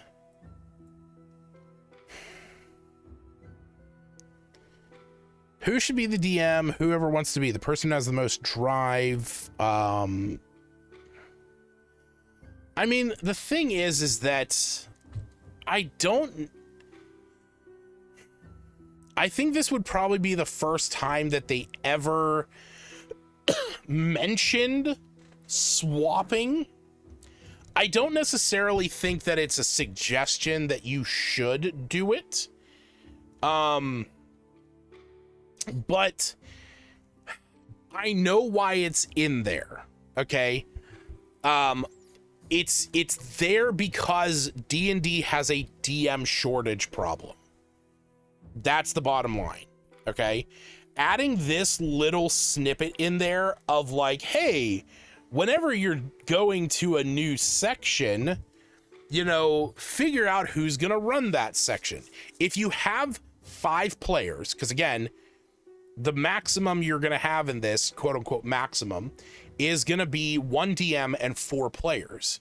So you can't actually have, if the argument here is like, you know, a GM or a DM for each section, obviously you're going to have 2 people that don't GM. But if your players are going to the keep to like refresh, maybe do a couple small things for like a day or 2, and then heading back out to the wilderness or heading back out to the caves, I don't necessarily know if most groups are going to align with that idea of every time you go to a new section, you're swapping who the GM is. I don't think most groups are going to do that. Now, I will admit, that's my own perspective. I don't run a lot of games, or I have not run a lot of games with other players wanting to jump into the DM seat. Not that other players haven't expressed interest in running games, but because of the kind of campaigns that I have run in the past, they're not really designed to be swapping those roles, because a lot of times the campaigns I run have big overarching plots. That's a key thing about Heroes on the Borderlands, because it is not designed to have an overarching plot that requires having, you know, a bunch of players that are, you know, consistent throughout. Now, the truth of the matter is, though, that aspect can sometimes be great for certain players because it's less they have to deal with.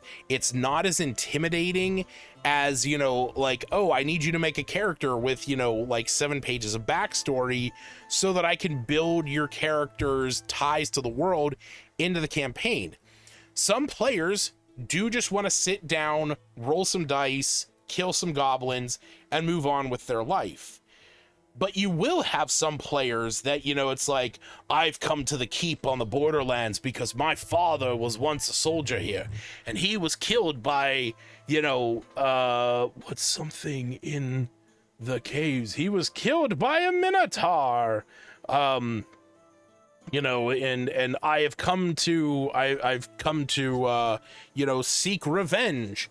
Okay. Well, so that person, whoever is that player, is probably not going to want to GM when they go to the Minotaur's lair, wherever that may be. And that player will probably be a little disappointed when they first arrive at the gates and they talk to Bartho, who's like, you know, like, oh yeah, if you hear rumors, minotaurs aren't real. They're a myth, meant to scare little children. You know, like, I don't know why I gave him that weird accent, but it's like that player would want to be there for that. You know, they wouldn't want to be the GM for that. I don't know. I've never played in a group that had. Okay, no, that's a bold-faced lie. I have played in a group with rotating GMs. It didn't last long and it didn't work well, though.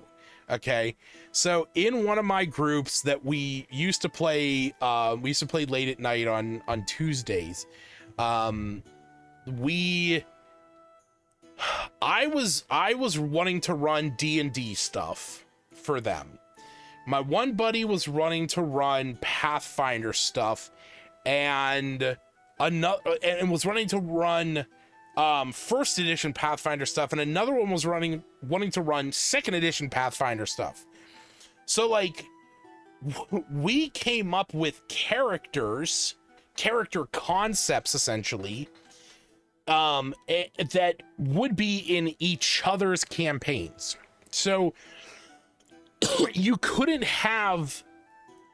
play the same character across 2 of the different groups. So like if my buddy Andrew was playing a paladin in my adventure, he couldn't play the same paladin in my buddy Ryan's game because Ryan was running Pathfinder 2, I was running D&D 5e, and there's not an equivalency in every capacity with the character classes and all the options. And leveling also became a huge thing for us. Leveling works differently across, you know, the different systems. They level in different ways. So instead of it feeling like we were all playing the same game, and even though we were all playing in the same setting, in the same world, and our characters coexisted at the same time, just doing, you know, it was three different separate adventuring groups doing different stuff around this big city. You know, where a lot of my stuff was like in the outlying area.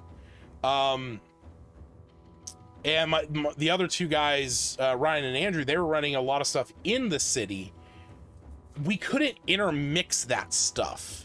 So I've never run or played with a group that had players wanting to swap out the DM role as the adventures have gone on. Now, being that this doesn't have an overarching plot, and a group could come together and just make the agreement and say, hey, don't build something that requires secrets on the DM side of things that, like, you know, you're building up something for like one player, because if that player decides to DM, things might move in a way that they don't expect.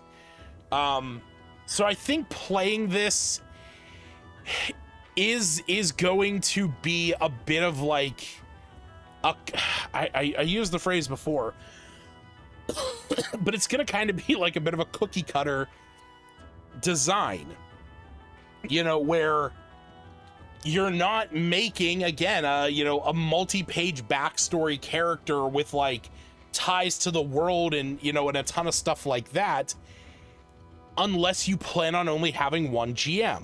And if you do, then great, you can do that.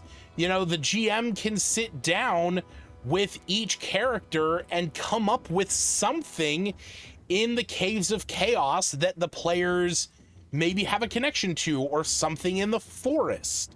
Okay, there's a mimic in the forest. There's a red dragon wormling in the forest. Really? I thought that was in the other one. Okay, but like the spiders, for example. Okay, great. Maybe your players are, maybe one of the players has heard about the giant spiders, okay? Or maybe they are going to talk to this lizard folk warden. So, maybe that's a thing that they're tied to. Any one of these, maybe they want to hunt this ogre zombie. Okay.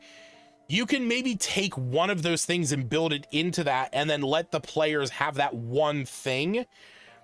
But I would not run this with the intention of doing it with an overarching plot line, because it does, as far as I can tell, this works really well as like a pick up and just play a thing, like run one of these in a session, or run maybe, one of these and then go back to the keep and have them go through the wilderness. Like you could have a full-on day of adventure where the players rest at the keep, they go through the wilderness, they go into one of the caves, and on their way back, they have to go through the wilderness again, and then they get to the keep again.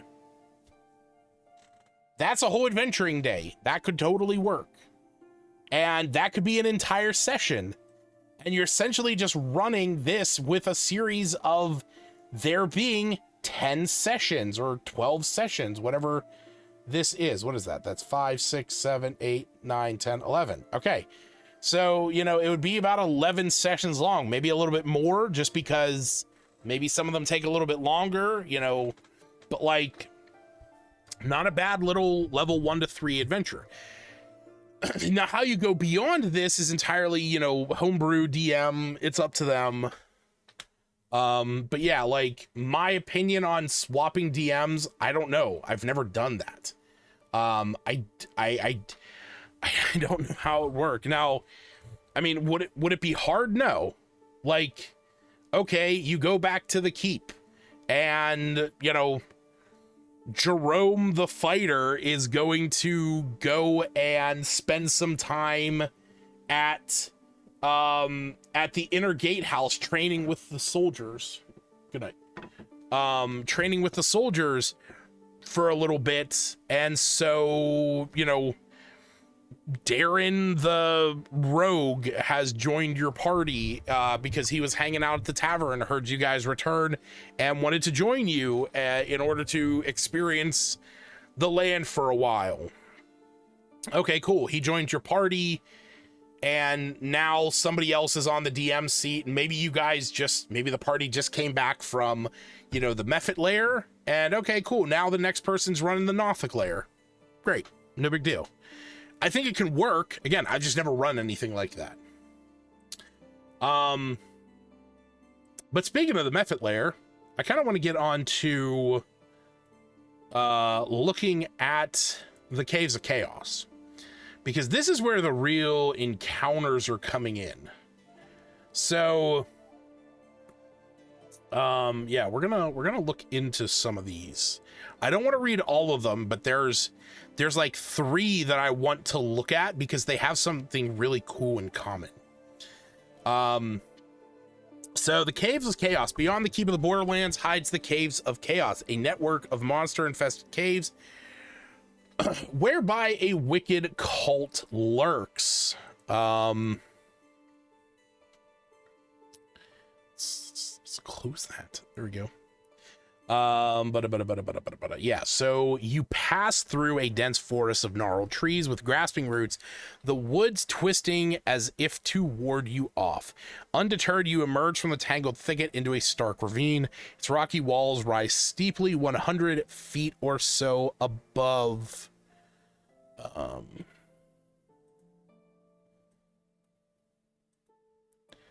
There's the map.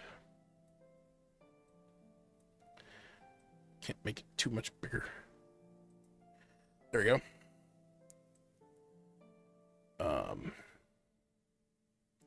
Yeah, so several dark cave mouths pockmark the walls of varying heights. The air is stale and quiet. Among the rocks and dead wood that litter the ravine's floor are the bones of animals and explorers picked clean by scavengers. Vultures leer at you hungrily from the barren branches. Where do you want to go? So each cave provides about 60 to 90 minutes of gameplay, the DM version of the map. Yep. The player should be level 2 or higher before going into Cave F. So as you can see, Cave F, so you should be at least level 1 or higher for the first 3, the kobolds, mephit, nothic, and goblin. And then the ogre, the hobgoblin, the bugbear, minotaur, and gnolls is level 2 or higher. And then the shunned caves and the shrine of evil chaos are level 3. So, yeah, exploring the caves. So, describe, yeah, so this is just the basic stuff. Threats abound within the caves. They can only short rest within them. To take a long rest, they must first exit any cave they're in. The caves can leave them at any time they choose, provided they aren't inside a cave or engaged in combat. If they return later, it is as they left it. I actually don't like that. That's a shitty way to... I'm sorry. The players can leave the Caves of Chaos anytime they choose, provided they aren't inside a cave or engaged in combat. If they return to a cave later, it is as they left it. Which means there's no wandering monsters. And if you go into a cave, you blow all your resources, you kill half of the enemies in there, you can leave, go back to town, rest a day, go back to the cave, kill the other half, and burn through all your resources again. I would argue every time you leave a cave for like any extended period of time, they refortify. You know, they fix traps, they restock, shit like that. That incentivizes players to, like, you know, do like a back and forth kind of thing if you kind of give them that. Yeah, because, you know, monsters don't just, like, you know, leave a cave strewn like that. All right, so after the characters fully explore 2 caves, they advance to level 2. After a total of 5, they advance to level 3. Each of these level advancements occurs only once. If they're already level 3, they don't gain any by exploring the caves. Okay. So, like I said, I'm not going to look at all these. I sort of want to look at this first one, and then I kind of looked at, I looked at a couple of them already, but I want to look at D, E, and F, because I like really something about them. So What do we got? We got the Kobold Lair. Starting us off, we have the Kobold Lair, which is... Band of kobolds recently stole a dragon egg and brought it to the caves to eat, but when the egg hatched and a screeching dragon wormling emerged, the kobolds quickly realized they bit off more than they can chew. The kobolds tried to appease the fussy wormling with treasure, but they can't agree what to do next. Should they return it to its nest or raise it themselves? Okay. You can add monsters such as giant fire beetles to make it longer or more difficult, and you can reduce the number of kobold warriors to make it easier and shorter. Well, that's a good input. Tunnel made of hard-rocked earth leads into the darkness. The cave echoes with high-pitched bickering overtop a loud bestial squeal. So what do we got? We got a 20-foot-long tunnel leading into the cave. This has a pit trap. You can detect it and move around it. So, so there's no roll. The players just need to look at it. Okay. Up next, there is a kobold warrior. He is indifferent towards them, but naive. So some charisma checks to interact with him. Then we got some centipedes here to the left. The kobolds are afraid of the centipedes. In fact, they report to any who mention the beast. The characters slay them, they earn the kobold's respect. Cool. And then we got some kobold warriors trying to decide whether or not to keep the wormling. When they notice the characters, they are indifferent. If they learn that the characters eliminated the guard, they are hostile. Well, as they should be. And then in here we have the copper dragon wormling. So they have to soothe the dragon. Okay. Okay. So, I mean, there's not a lot of combat that actually needs to happen in here.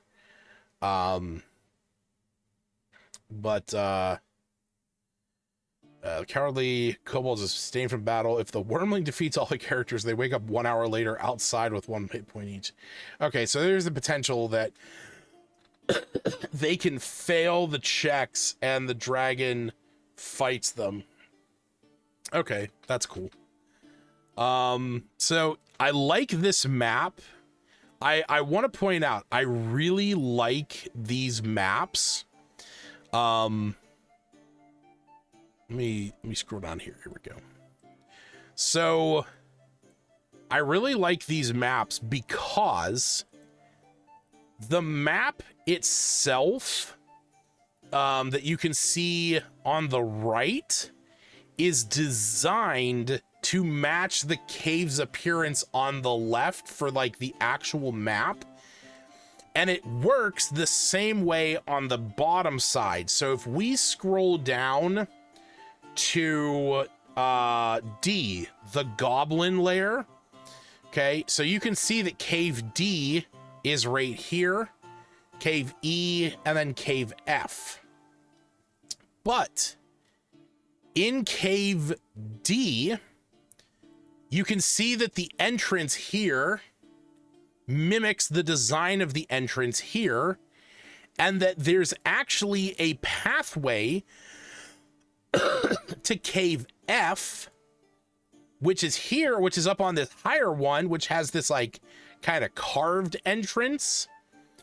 But also cave E, which is down here, has literally the corner of cave D right here. Like, see cave E where the compass is, and over here see cave D. Like, they share a secret wall in between these two, and they're right next to each other on the map.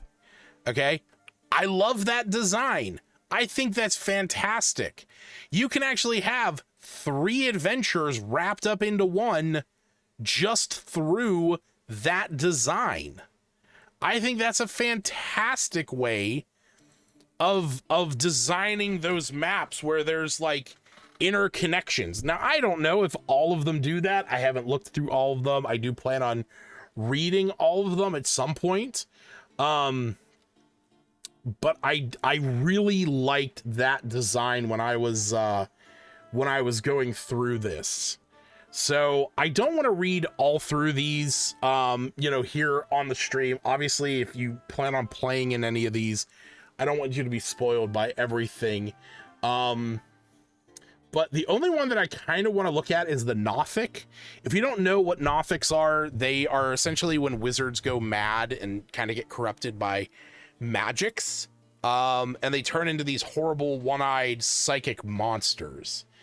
So I kind of want to read through the Nothic layer, and then I'm going to move on to the wilderness, because I haven't looked at the wilderness in any capacity other than like a cursory click through. So an evil wizard used these caves to conduct foul experiments. The last of these destroyed the wizard's memory and transformed her into a cycloptic monster called a Nothic. By studying arcane secrets, the Nothic hopes to regain its memories and attain enough power to rule the Caves of Chaos. Recently, a carrion crawler slithered into the cave and interrupted the research.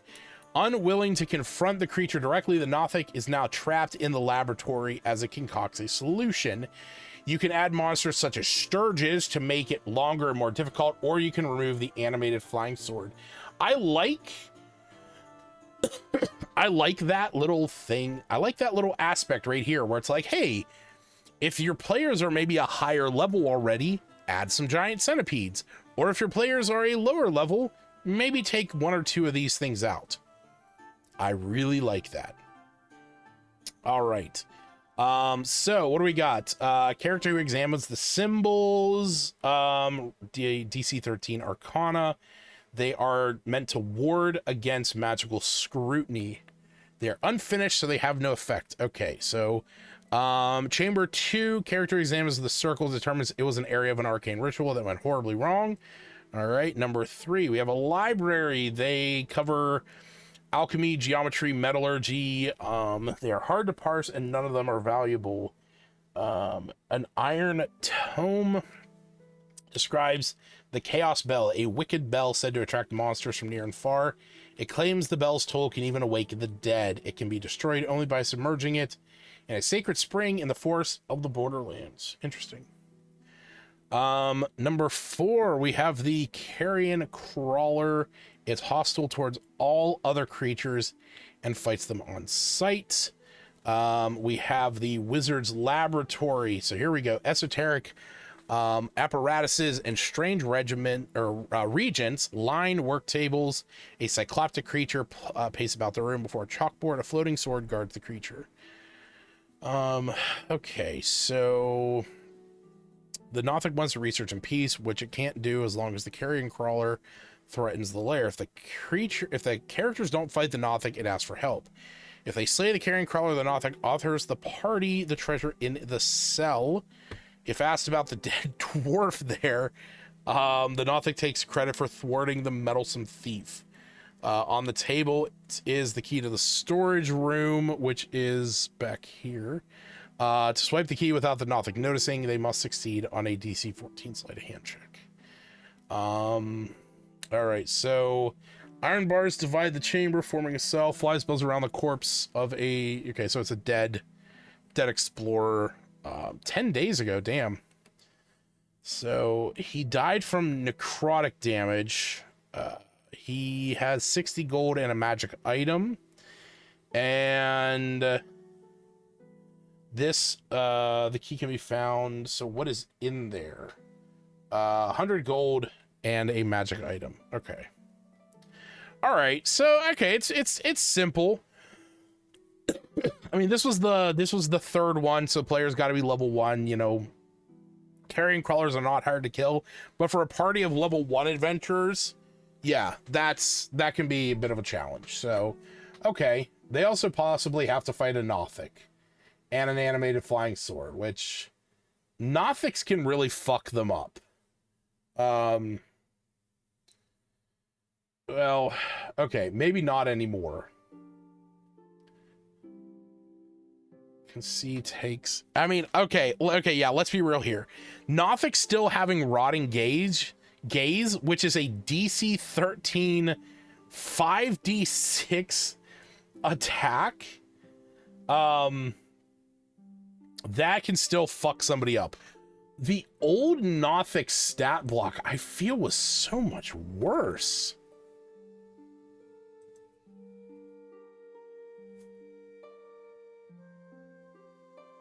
God, old 5e tools take so long to load. Come on, damn it. Here we go. Yeah, okay.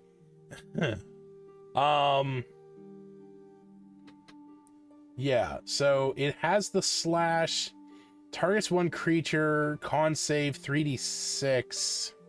Save. Why did I think this thing was so much worse than it used to be? I swear to God, in Lost Mines of Phandelver, the Nothic is, like, awful.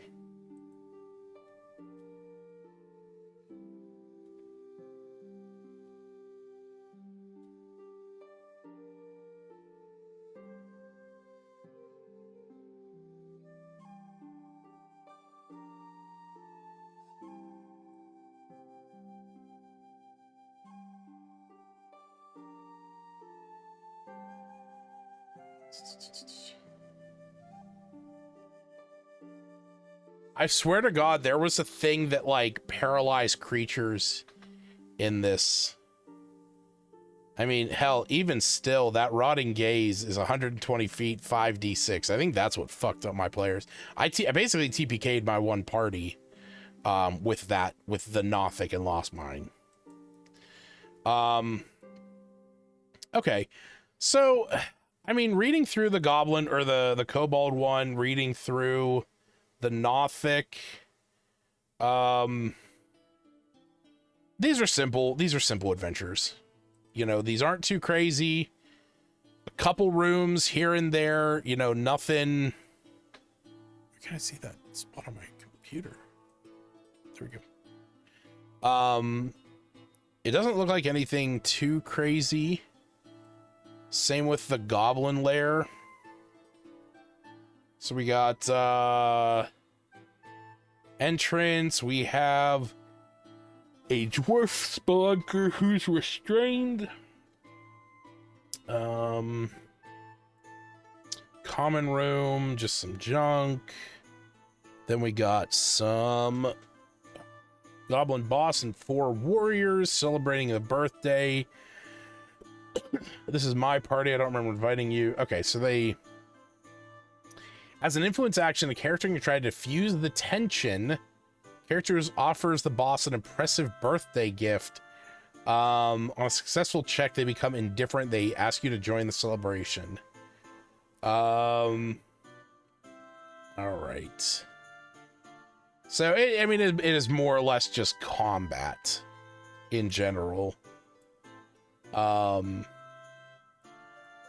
Okay. All right, so an opportunity. So it looks like in at least the couple that I looked at here, in every one of these so far, with the Kobold, with the Nothic, and with the Goblins, it looks like there's an opportunity to passively diffuse whatever situation is going on. I'm gonna read the method real fast, because these are like the 3 first level ones. And I just want to see if that's still the case here.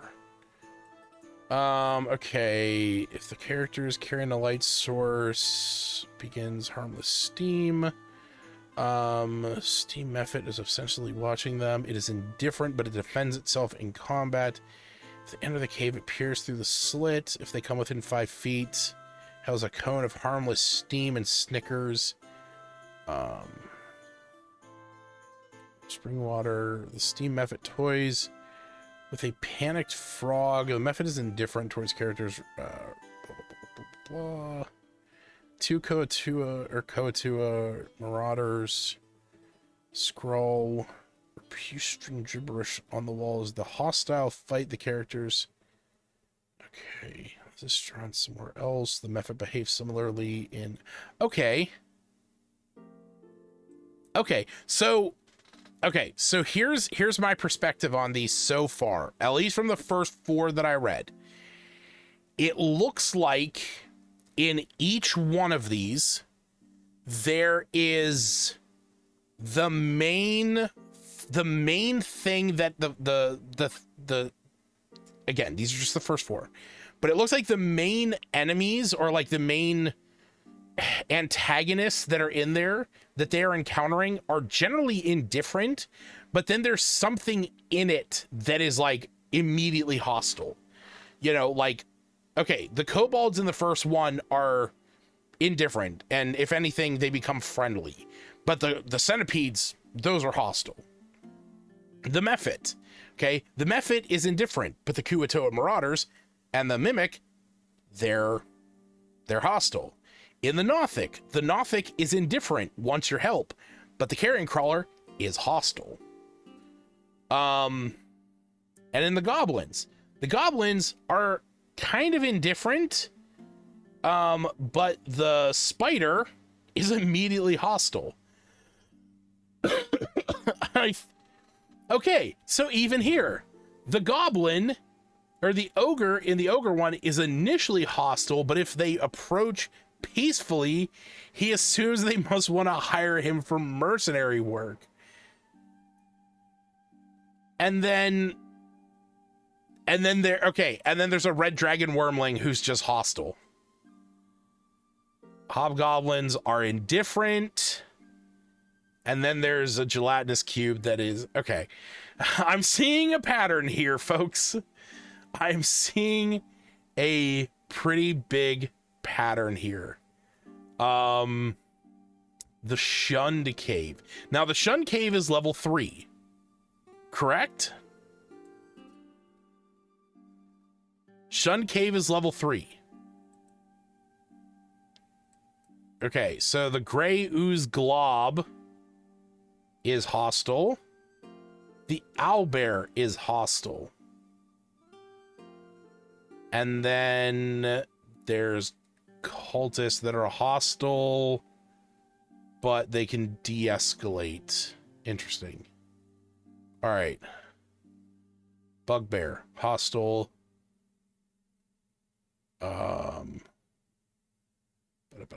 Okay, so goblins are indifferent and can be convinced. Okay, Minotaur. Sturges, hostile towards all other creatures. Fire beetles are indifferent. They can be tamed. Oh my god, it's a fucking Minotaur of Baphomet. That's fucking awesome! Look at that thing.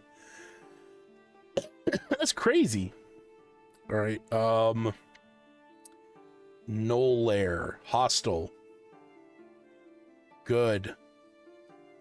Zombies. And the Shrine.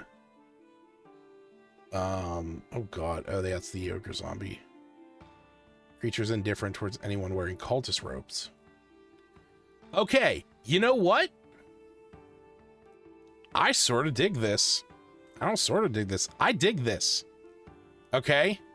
So, looking at this design, the first, like, handful of these caves, up to cave F, in every single one of these, there is an initial threat or, you know, antagonist that is indifferent to the players, but there is a threat in the cave that is instantly hostile.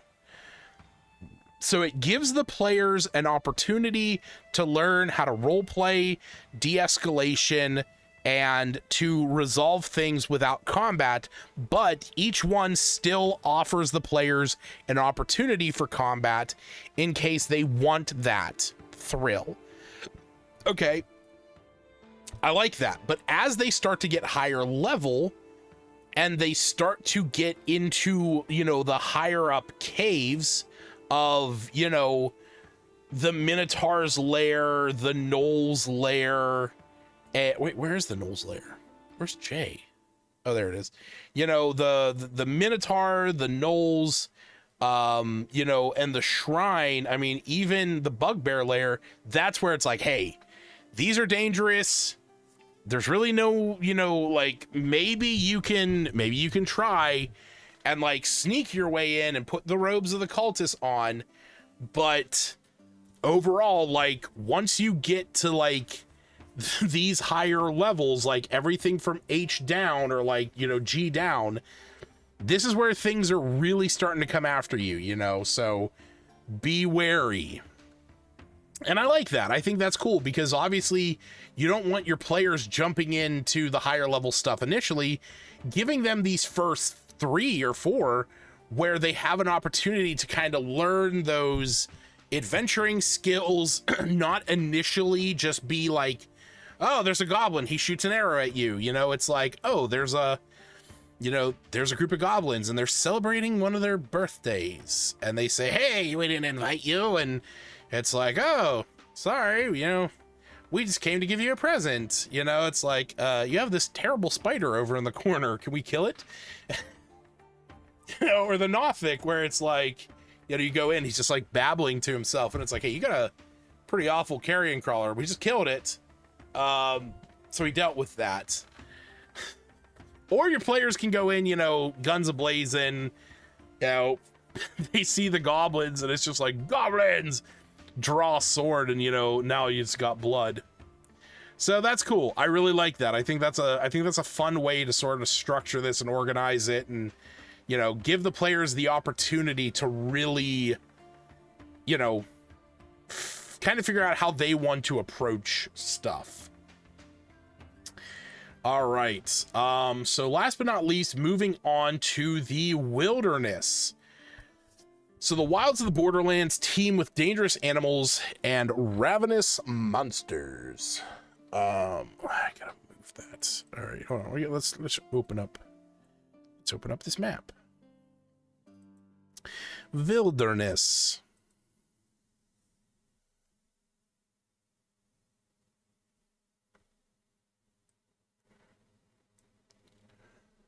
All right, so the wilderness map displays all the regions the characters can visit in the section of this adventure. The player map doesn't reveal the contents of each wilderness region, only the general geographical features. Share the map with the players. Which map is that? Oh, unlabeled player version.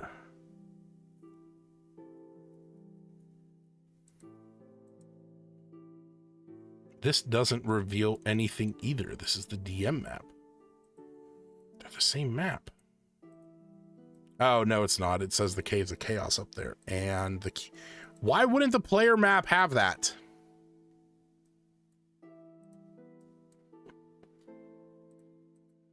That's weird. Okay. Like, this is very clearly the Keep on the Borderlands, and this is very clearly the Caves of Chaos. Why would they... Okay, whatever. Okay, hold on. This is... Okay, hold on. Let me look at this scale real fast. How big is this? Okay, so that is roughly... Yeah, it's a little under 1,200. Try for anything that's a little bit better sized so I can measure this. Yeah. No. Maybe on the back? Sure, okay, that works. So if that's the scale, then son of a bitch.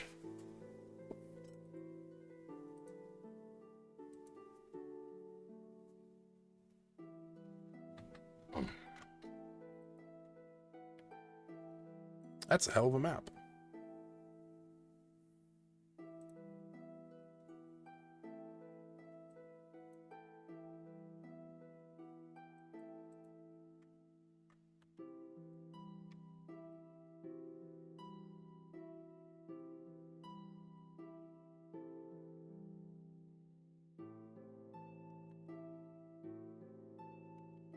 I do it that way.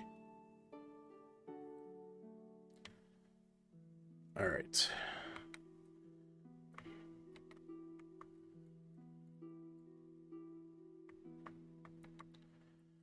All right, so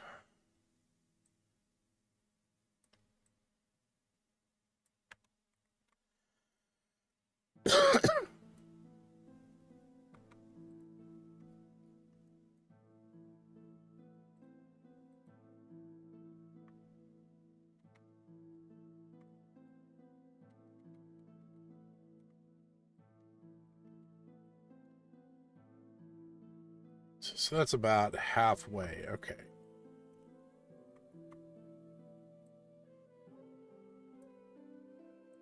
Two.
Okay, so we have about a half trail there, a half trail there, about a half trail there, and a half trail there. Okay, so that's gonna be 1, 2. And we have 1, 2, 3, 4, 5 total, plus 2, so we're at 7 full lengths. So 7 times 2,500 is going to be 1,700, 17,500. So we're going to divide that by 5 tomatoes. So about 3.5 miles. Okay. So it is roughly 3.5 tomatoes. No, Jesus Christ. So it's about 3.3 miles to get from the keep on the Borderlands by taking the trail up to the Caves of Chaos. Which isn't that far. I mean, adventurers can travel 8 miles, or not 8 miles. They can travel about 3 miles in an hour. So it is only taking the adventurers an hour to get from the keep to the caves. See, this is why I specifically said that I would not let the players go to the caves, get halfway through it, and then leave. And when they go back, it's exactly how they left it before.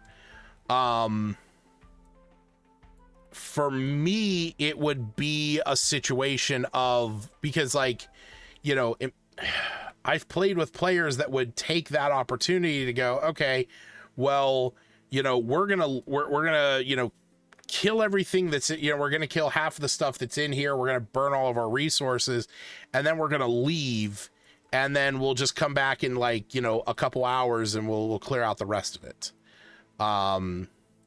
So yeah, definitely gonna avoid that, because this is not a far distance. I mean, honestly, even some of this can be cut out, and hell, truth be told, if players decide to, you know, just cut through the woods, I mean, Jesus.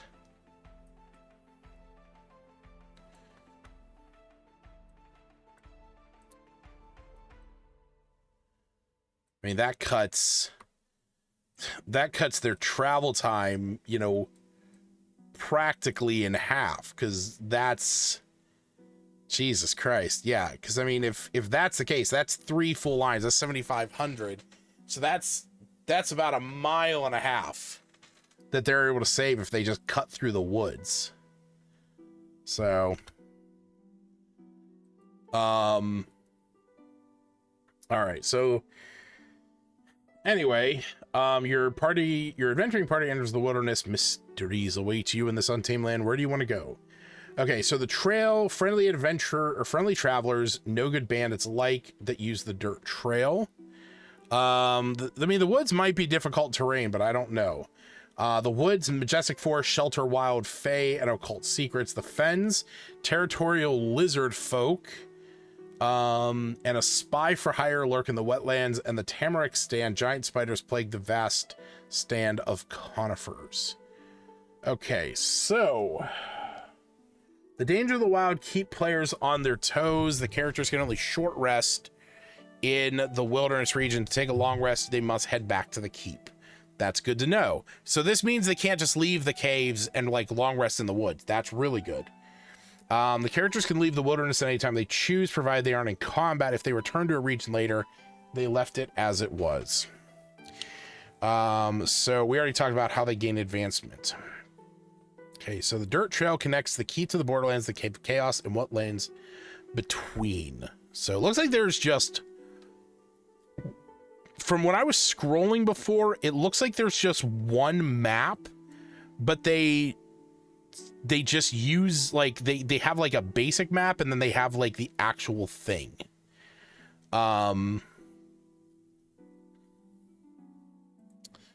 Okay, so what do we have for the trail? So trail has bright lights. Spaces off the trail are difficult terrain. Okay, wow. So like any of this green is difficult terrain. You travel along a well-kept trail east of the keep. Gnarled tree roots and giant rocks mark the edges of the 10-foot wide path.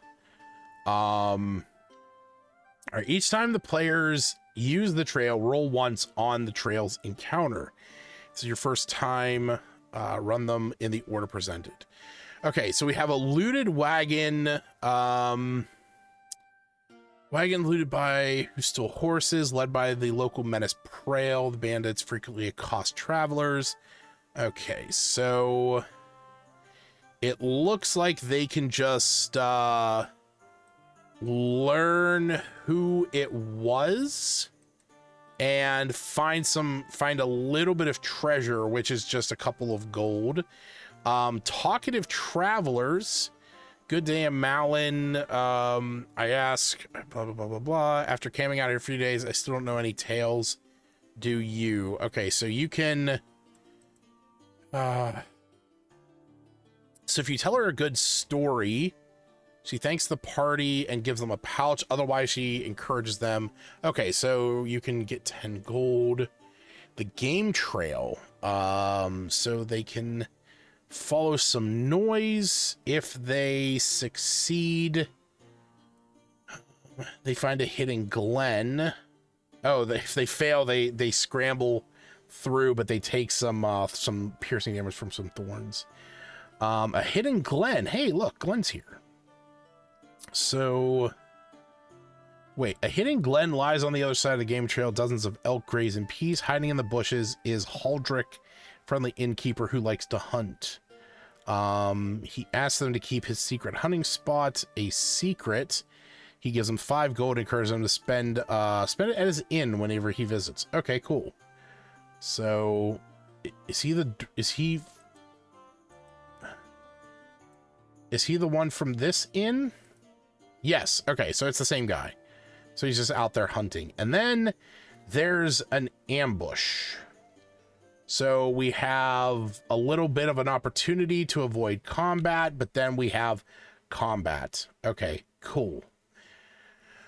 All right, so what do we have next? Next we have the wood. The wood. All right. It actually doesn't say that this is difficult terrain. But arguably the trail says anything off of the trail is. So one could argue. I have a theory. Okay, here's my theory. here's my theory before we continue. Keep in mind, I never read these yet. Okay, I'm looking at this. Each one of these has 4. Okay, looking at how the Caves of Chaos was designed, where, and hell, even with the keep itself, where like it follows the same structure for each one, where like, you know, handful of rooms, you know, some in different characters, and then some hostels. I'm going to presume, or I'm going to assume, no, it would be presuming, that each one of these things is going to have 3 encounters that one leads to another, 2 of them offer NPC interactions, and there's the last one which involves combat, which is led to by the first one. I'm gonna make that guess right now. I could be very wrong, but that's my guess. Okay, so the first one, hermit hut, couple hours of hiking. You have it on a humble hut. So we have Xanth. Wait, what the fuck?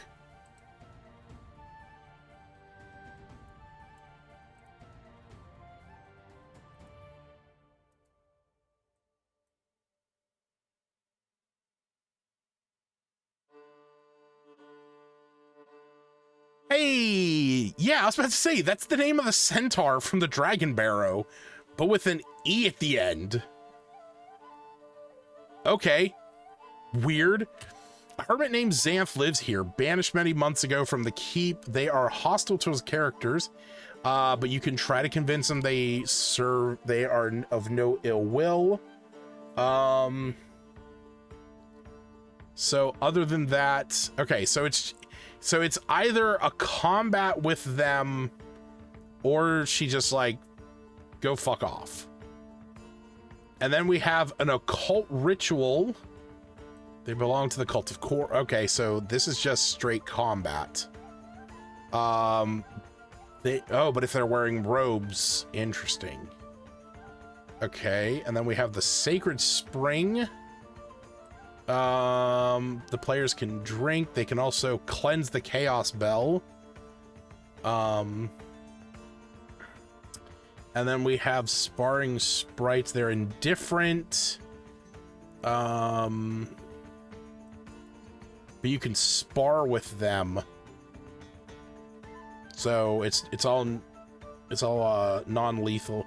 Okay, so I was really fucking wrong. I thought they were gonna do the same thing as they did in the first one, where it's like, you know, kind of a structure set. But this is like, the Hermit's Cult is like either just like combat or nothing. This is just combat. The spring is like something tied to another quest, but also just like, you know, a little bit of healing, and then a friendly encounter with some sprites. Okay. Moving on. Nope, didn't mean to pull up that map. Moving on, we have the Fens. All right, so flock of sturges. They can't be reasoned with. Okay, so combat. The folk warden have the, Jesus Christ, they're hostile. They appear, they command the characters leave at once. They can either defeat them.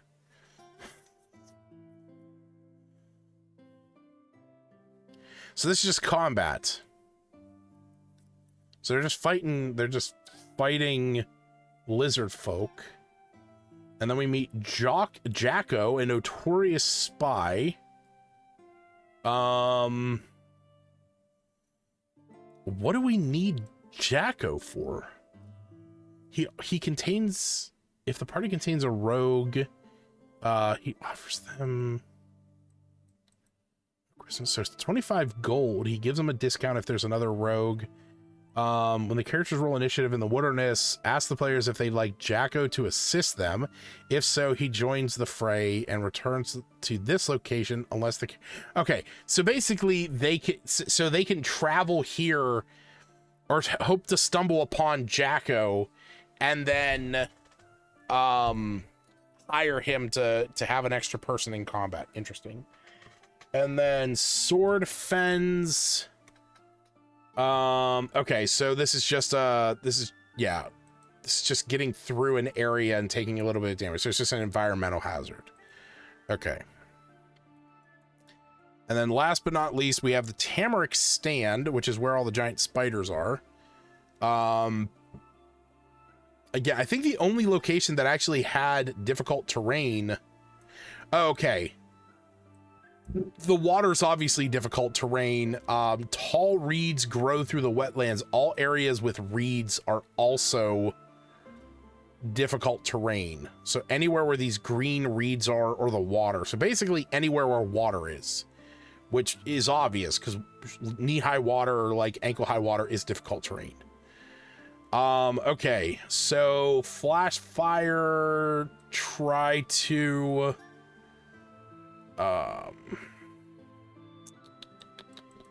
okay, so there's a fire that's spreading and you're just trying to escape it, not put it out.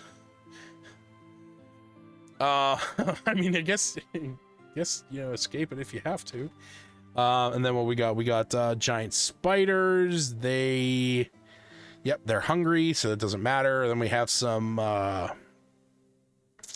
hobgoblin warriors that they can spy on, so they can get a little bit of information with the bugbears, the orc mercenary or the ogre mercenary, but otherwise they are hostile. And then pine seed's another environmental hazard. And then we have wilderness encounters. 3 null. Okay, so this table presents additional random encounters the players might find. Okay, so this is for the fens. Null warriors. So 3 null warriors demand 1 piece of equipment or a magic item. 2 goblin warriors. As a belated birthday present, they're indifferent and ask them to rate their gift. So steam methods, 2 okay, so we got Kuato Marauders. We have the friendly lizard folk warden who leads them to Jacko. So we got some zombies. We have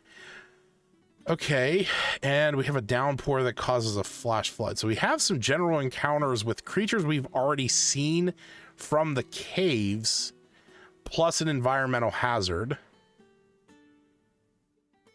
Okay, so each one of these is giving an environmental hazards plus an encounter with a creature that the players are going to face in the caves. Bandits, cultists, dragon wormlings, ogre zombie, gnolls, Kuatoa marauders. Okay, that's not bad though, because I mean, let's be real here. They kind of already outlined that these are the only stat blocks you really need. And I mean, that's 36 or that's 27. That's 27. What the hell am I doing? Did my math wrong.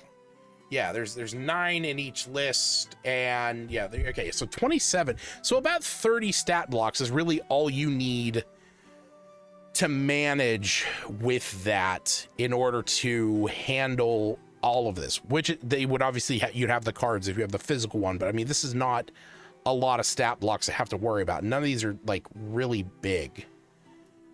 Okay. So as for my final thoughts on this, you know, starter set, couldn't think of it.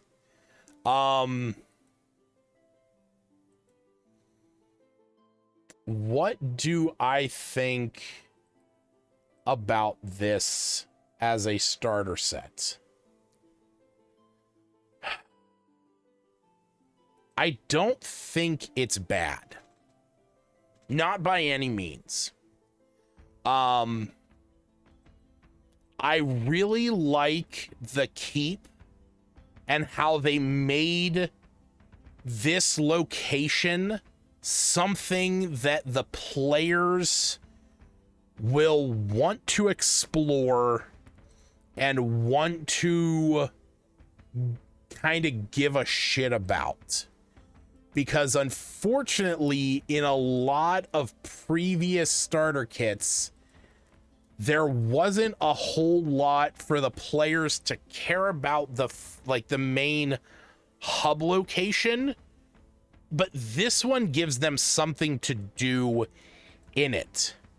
It gives enough locations that actually matter. It doesn't add a bunch of fluff locations that don't really matter, that maybe only give you like a single interaction with an NPC. Each one of them has an NPC with a general, you know, quirk, rumor, something. And then on top of that, each one has, you know, a feature, or I mean, not feature, but has a service and then a quest to give the player something to do there. So I like that because I think that will incentivize players to actually go in and explore and do stuff there. Plus, it kind of gives a little bit of structure to everything with going in and out of the town. The Caves of Chaos, I think, are designed really well for new players, giving them the opportunity to learn that going into a dungeon doesn't just mean you're going in to kill everything. Like, I really like the fact that these first handful are designed with the mindset of you're not just going in to just randomly kill everything that moves in it. It's like, I mean, hell, the first one, the kobold that you meet is a guard who's like, oh, hey, you know, what's going on? Yeah, welcome to our lair. You know, the others are around the corner. Don't go near those many legs. And yeah, hey, well, welcome. You know, but if the players, you know, rush in there and kill them, they're obviously going to have a fight on their hand. So I really like that. I'm very interested in, you know, looking into these caves or these this cult of chaos. I'm very curious to see what this is all about. I want to know who they worship, or if chaos is just the thing. And then lastly, the wilderness is fine. I mean, the only thing that I'm kind of hesitant about with the wilderness is making sure that the players have a reason to go into these areas. Like, obviously some of the NPCs back in the keep are giving them, you know, some quests to go in those directions. But obviously, like, there's technically 16 encounters within the woods. I mean, within the wilderness. So that's a lot of that's a handful of moves through the wilderness. Are you doing one every time the players go up and back to the Caves of Chaos? Because that would be generally just the trail, and the trail only has 4. So, like, how often are you going to do the bandit ambush? How often are you going to do the game trail, the talkative traveler? Like, you're going to have to come up with stuff on your own. But I will admit, these random tables at the bottom, these are fine. This gives you another 8 to work with.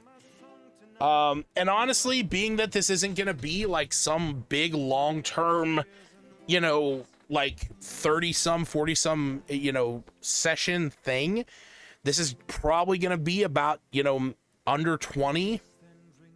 I think this is totally fine. This is a great way to get players introduced to it. You know, like, this is more than enough for that size. I like this. I really like this. Is there anything you feel is missing for new players or DMs, or might be helpful if it was added?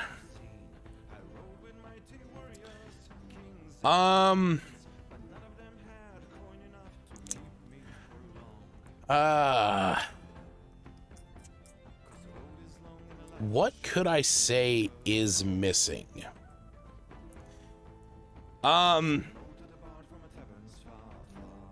Okay, so this is gonna come from a very specific perspective because of who I am and how I run campaigns. This is not necessarily going to be good advice for what they designed this to be, but this right here is the thing that I think is actually missing. Truthfully, the adventure has no overarching plot. There's conflicts and secrets to uncover, and a story emerge. The story that emerges is the one your players experience. I think the thing that is missing from this is you need to give your players something to bite. Okay? To just throw your players at this and say, here's the keep, here's the wilderness, here's the caves of chaos. Where do you want to go? What do you want to do? It doesn't give the players a lot to go on because there is so much to do. Now, granted, the keep, for example, there's a lot to do there, but the caves of chaos, when you're only level 1, there's really only like 4 choices to pick from, so it's a little bit easier. And then the wilderness, are you starting in the wilderness? Is that where you are beginning the adventure? So what part of the wilderness? Because honestly, some of these at level 1 might be a little bit more difficult. Okay. Now I'm not saying that you shouldn't run them, but let me rephrase that. When I run this, as I mentioned before, I don't necessarily know if I would try and come up with something outside the bounds of what is already here, but I would take what is in the keep on the Borderlands regarding what's his face? Winverell. And I would let like these three's influence kind of be the overarching story. You know, he wants you to go out into the wilderness and explore, and wants you to map out the region.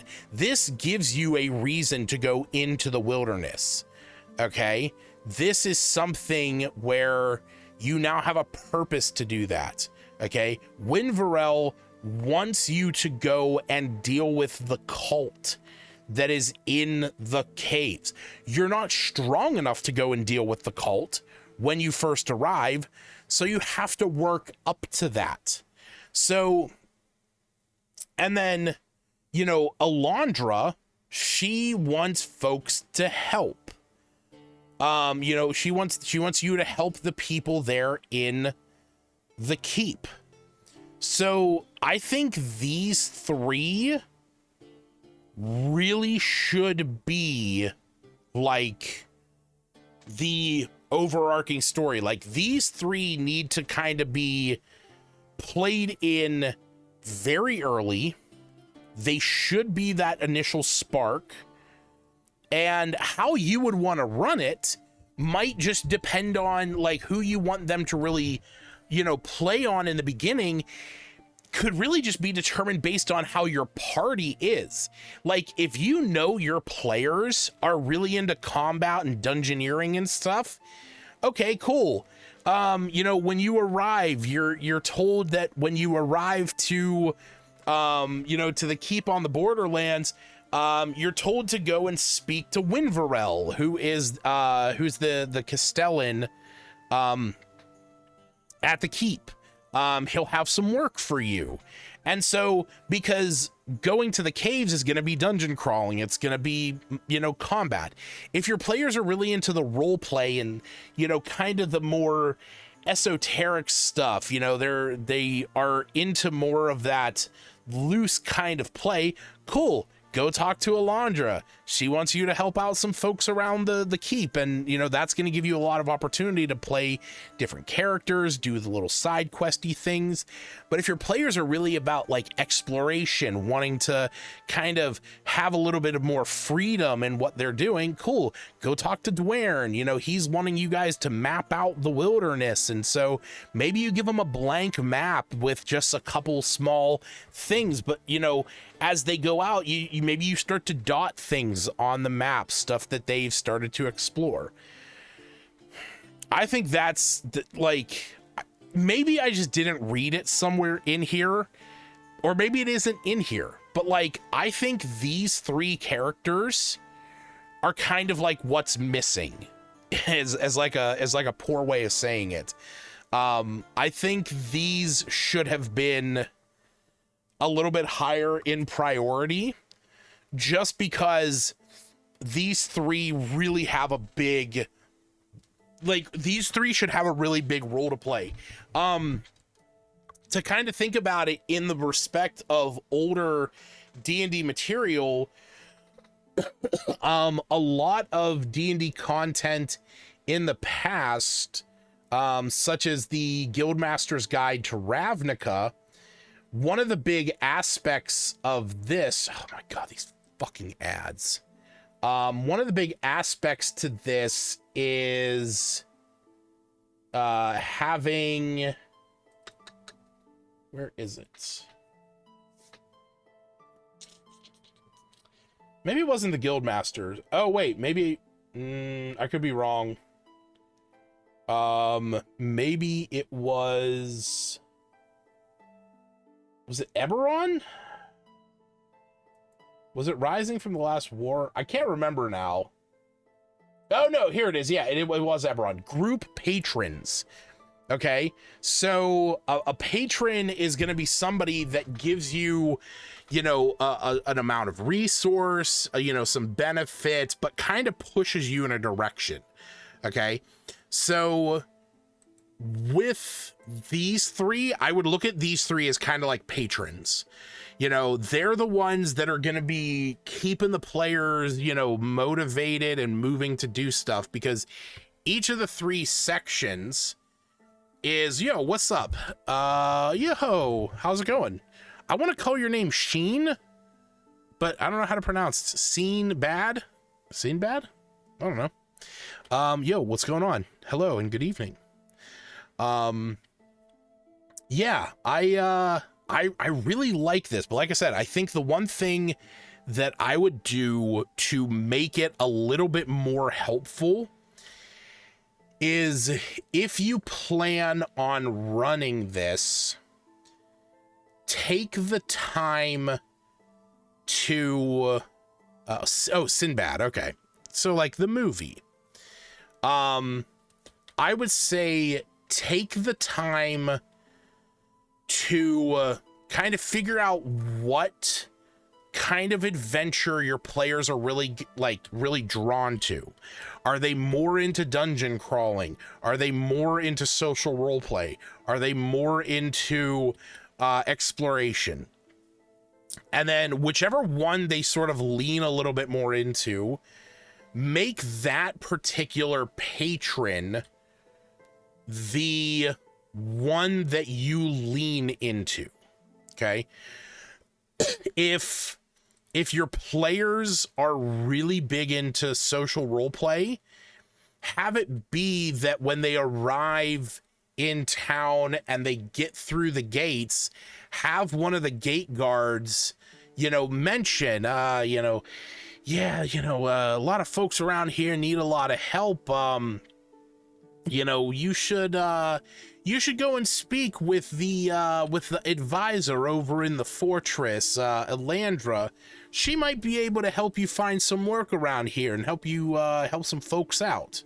Okay, or if your players really like exploration, when they talk to the guards, they'll be like, "Oh yeah, you know, if you're looking for work to do around here, the scribe up in the fortress, Dwayne, he's looking for folks to go out and you know, collect some information about the wilderness for him."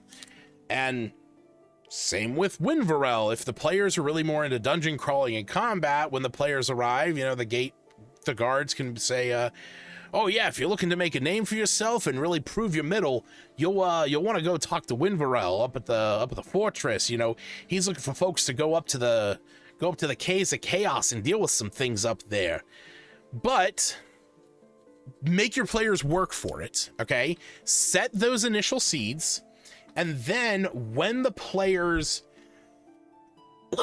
excuse me, when the players get to the actual keep, make them go to the inner gatehouse where it's like, you know, hey, we want to get in. We want to talk to Winvarel. We want to talk to Dwayne, and have them say, you know, look, you know, folks don't just come into the fortress, you know, seeking out the Castellan like that. You know, maybe, you know, go into town, go, you know, help some folk, you know, maybe build up a little bit of reputation, put your name out there a little bit, and then, you know, come back when you've done that. And then, you know, just, you know, be blunt with your players and say like, hey, you know, 3, you know, I mean, hell, maybe just even you could keep it in character and just say, you know, it's like, you know, if I get some good word from 3 folks here in town that you helped out, I'll put in a good word. And then that sets your players on to doing something. Okay. This is, you know, or again, if, even if you do want to give them the opportunity to go out and just kind of do their own thing, you know, it's like if the players are more interested in dungeon crawling, it's like, you know, maybe go prove yourself. I heard there's some kobolds that were spotted up near the caves of chaos. You know, maybe go find out what they're doing. Come back here, and if you can give us some good news on that, maybe I'll let you in. Maybe you can go and talk to them, or, you know, if they're more into the exploration stuff, they want to go, you know, bum through the wilderness, have them take on the bandits. Just give them the bandit ambush, you know, and say, you know, it's like, hey, I know you want to go and talk to them, but, you know, maybe you can help us out. There's an issue with the, you know, we've been having some issues with the bandits out in the wilderness. Maybe you can, you know, go hunt some down, give us a hand. I mean, I don't even know what the inner gate quest is. Infiltrating the guardhouse. Oh, so it's just sneaking in. Oh, because the one guy falls asleep. Okay. Yeah. So I would say, like, have it, you know, geez, oh man, I hate these bots. I would sort of play it off like that. You know, putting the players into a position where when they arrive, they're kind of given a little bit of guidance to one of the 3 patrons that is going to aid them the most, either Dwayne, Alondra, or Winvarel. Then kind of keep them just out of reach. You know, make it so that they can't get through the gatehouse, or they can't get into the fortress unless they do something for someone. They have to go and complete 1 quest in the caves. They have to complete 2 wilderness expeditions, or they have to complete 3 quests inside the keep. And then from there, that's when they can actually go in. They can then talk to the patrons, and they can say, oh, you know, we're having all these issues with this cult up there. Can you go and deal with them? Dwayne can be like, hey, I heard what you did. That was pretty impressive. If you're out there in the wilderness, get me some information. And Alondra's like, hey, I heard you helped some folks in town. I really appreciate that. Here's a magic item. Maybe you can help some other folk. That would roll the players into wanting to keep doing it. So it's not necessarily an overarching plot, because it's not. It is still a big divide for it. But it would be at least something to give them direction. So, If they are new, they might not have much of an idea what they like. Yeah, and that's the thing. They might not even know. So, you know, if you give them a couple examples, again, you can say like, hey, you know, maybe you can help some folks around town. Maybe you can go deal with some issues we're having with the wilderness, or maybe go check out those kobolds that are that were sneaking around not too long ago near the Caves of Chaos. Okay, cool. That kind of gives them a little bit of you know, divide. Sorry for making this info about myself as someone who is currently attempting to get into D&D, and I feel a strong connection to the Dampier race, and I'm wondering if you have any tips. What kind of tip are you looking for? Why'd I pull up backgrounds? Because I don't know what direction you want the tips to go. I mean, something to take into consideration if you are new to D&D and you are looking to get into it as a player. I have said this numerous times over the years. Temper your expectations until you sit down with your DM. My players know this, the ones that I have played with over the years, and a lot of the folks that I'm friends with that, you know, have played in one-shots or something, they know with me, I'm pretty lenient on like race choices, subclass choices, background stuff. I make my own homebrew, so I'm pretty lenient on what a lot of players can or can't do. But not a lot of DMs are like that. I mean, I'm maybe a lot, I don't know. But not every DM is going to be like that. Some DMs will put limitations on you where maybe depending on their setting, they don't want to allow certain races. Dampier, for example, is from Van Richten's Guide to Ravenloft. If they don't want that gothic race in there and they want to do more of like a high fantasy setting where it's, you know, your classic humans, elves, dwarves, halflings, and that's it, then you kind of got to lean into that. But like I said, it really depends on what kind of tip you want. Are you referring to, are they better with some classes? Are you referring to like some of their class feature, their race features, that, you know, how you can get the most out of them? Because there is a pretty gross, kind of combo you can do out there with the Dampier. Are they better with any particular class? Yeah, they are. Oh God, it's been so long. I can't remember which one it is.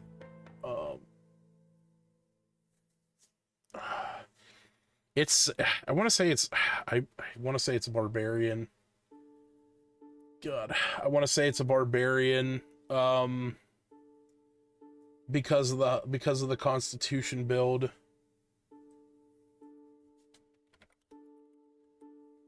What is it? Is the High Con? Is it barbarian? Hold on, I'm looking this up.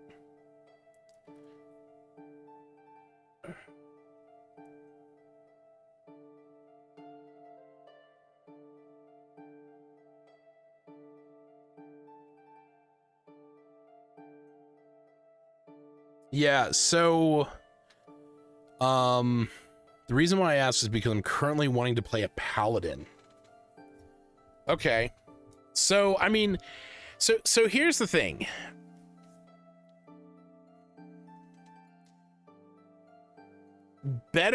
Certain races in the past have played better with some races, some classes, because of ability score increases. That's not really a thing anymore, just because you get a +1, +2 to 2 different scores, or a +1 to 3 different scores, and you can kind of mix and match how you want. But like, there is still the reality that like certain races, like elves, for example, they get certain spells. Some of the older elves, like the Eladrin here, gets proficiency with like some martial weapons, like longbows and, like long and short swords, short and long bows. The Dhampir is a little bit different. Let's scale that over a bit.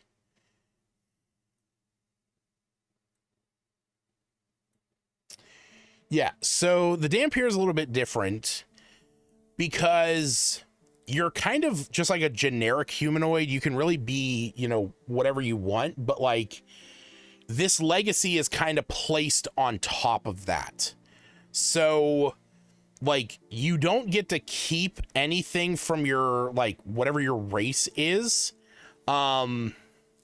Yeah, so like if you replace a race with this lineage, you keep any skill proficiencies, and any climbing, swimming, or flying speed. So, but you have dark vision, you don't need to breathe, you can spider climb, and you have the vampiric bite. Now, the thing is, the vampiric bite is kind of the main feature of the Dhampir. So your bite is a proficient, simple melee weapon. You add your constitution modifier instead of your strength. It does a D4 of piercing damage, and if you're at half health, you have advantage on this. Also, if you attack a creature, you regain hit points equal to the damage dealt, and you gain a bonus to the next ability check you make equal to the damage dealt. And you can do this a number of times equal to proficiency. So Constitution is the main factor here, okay? High hit points, keeping yourself up and alive. Decent maneuverability, considering at third level, you gain the ability to like walk up vertical walls, and like you can hang upside down. But you can kind of build into your constitution. Now, paladins don't innately have a high constitution because paladins rely more on strength and charisma. Not that you couldn't have a relatively high constitution, but like, at least the vampiric bite thing isn't really going to get a lot of use if you don't have a high constitution. Now, if you make your character really min-maxed, you can have a high strength, a high charisma, and a high constitution. And that can work, but you're going to have a low intelligence, low wisdom, low dexterity.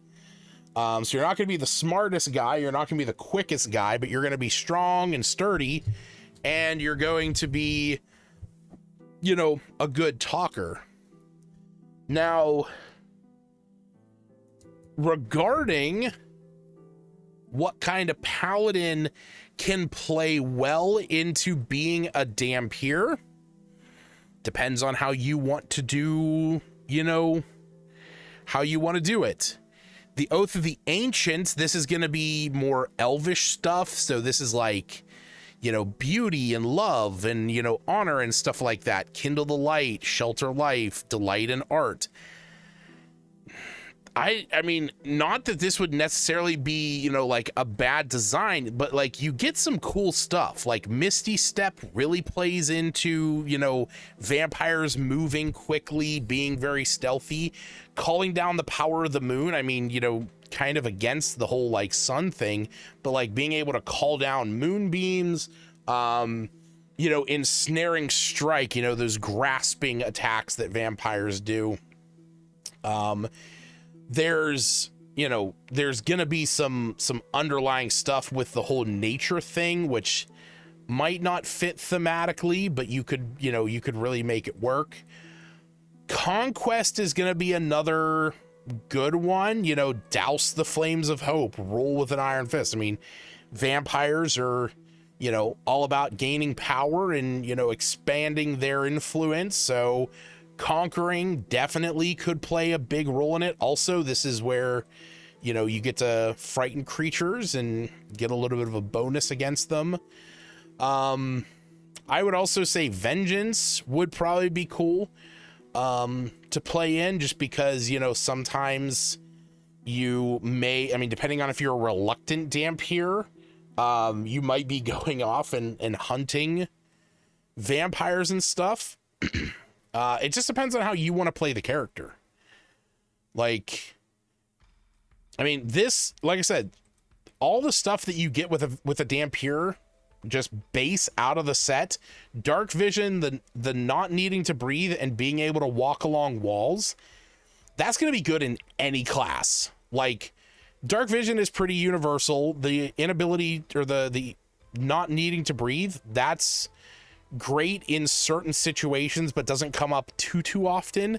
But having a climb speed equal to your walking speed that you can move up, down, and across vertical surfaces and upside down with your hands free, I mean, that in itself is pretty badass.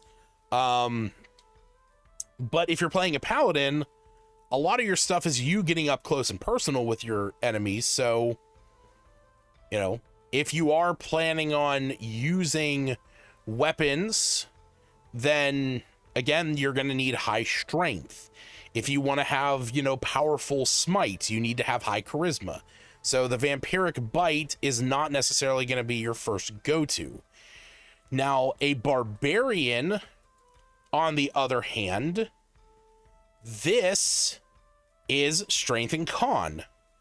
As a barbarian, you would have a very high constitution, a very high strength, and your other stats could, you know, you could put a little bit into dexterity, you know, in order to just give yourself a little bit of a buff with some saves. But like, other than that, barbarian would be a great way to go. And in fact, the beast subclass, the path of the beast, which like lets you transform, giving yourself claws and stuff, or, you know, getting that bestial muzzle or the huge mandible, like making your jaw really look like a vampire's mouth.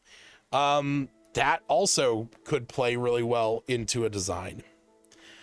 I think the vengeance one might be the one I'm gonna go with. Okay, so yeah, you know, vengeance. Show the wicked no mercy, fight injustice and its causes, aid those harmed by injustice.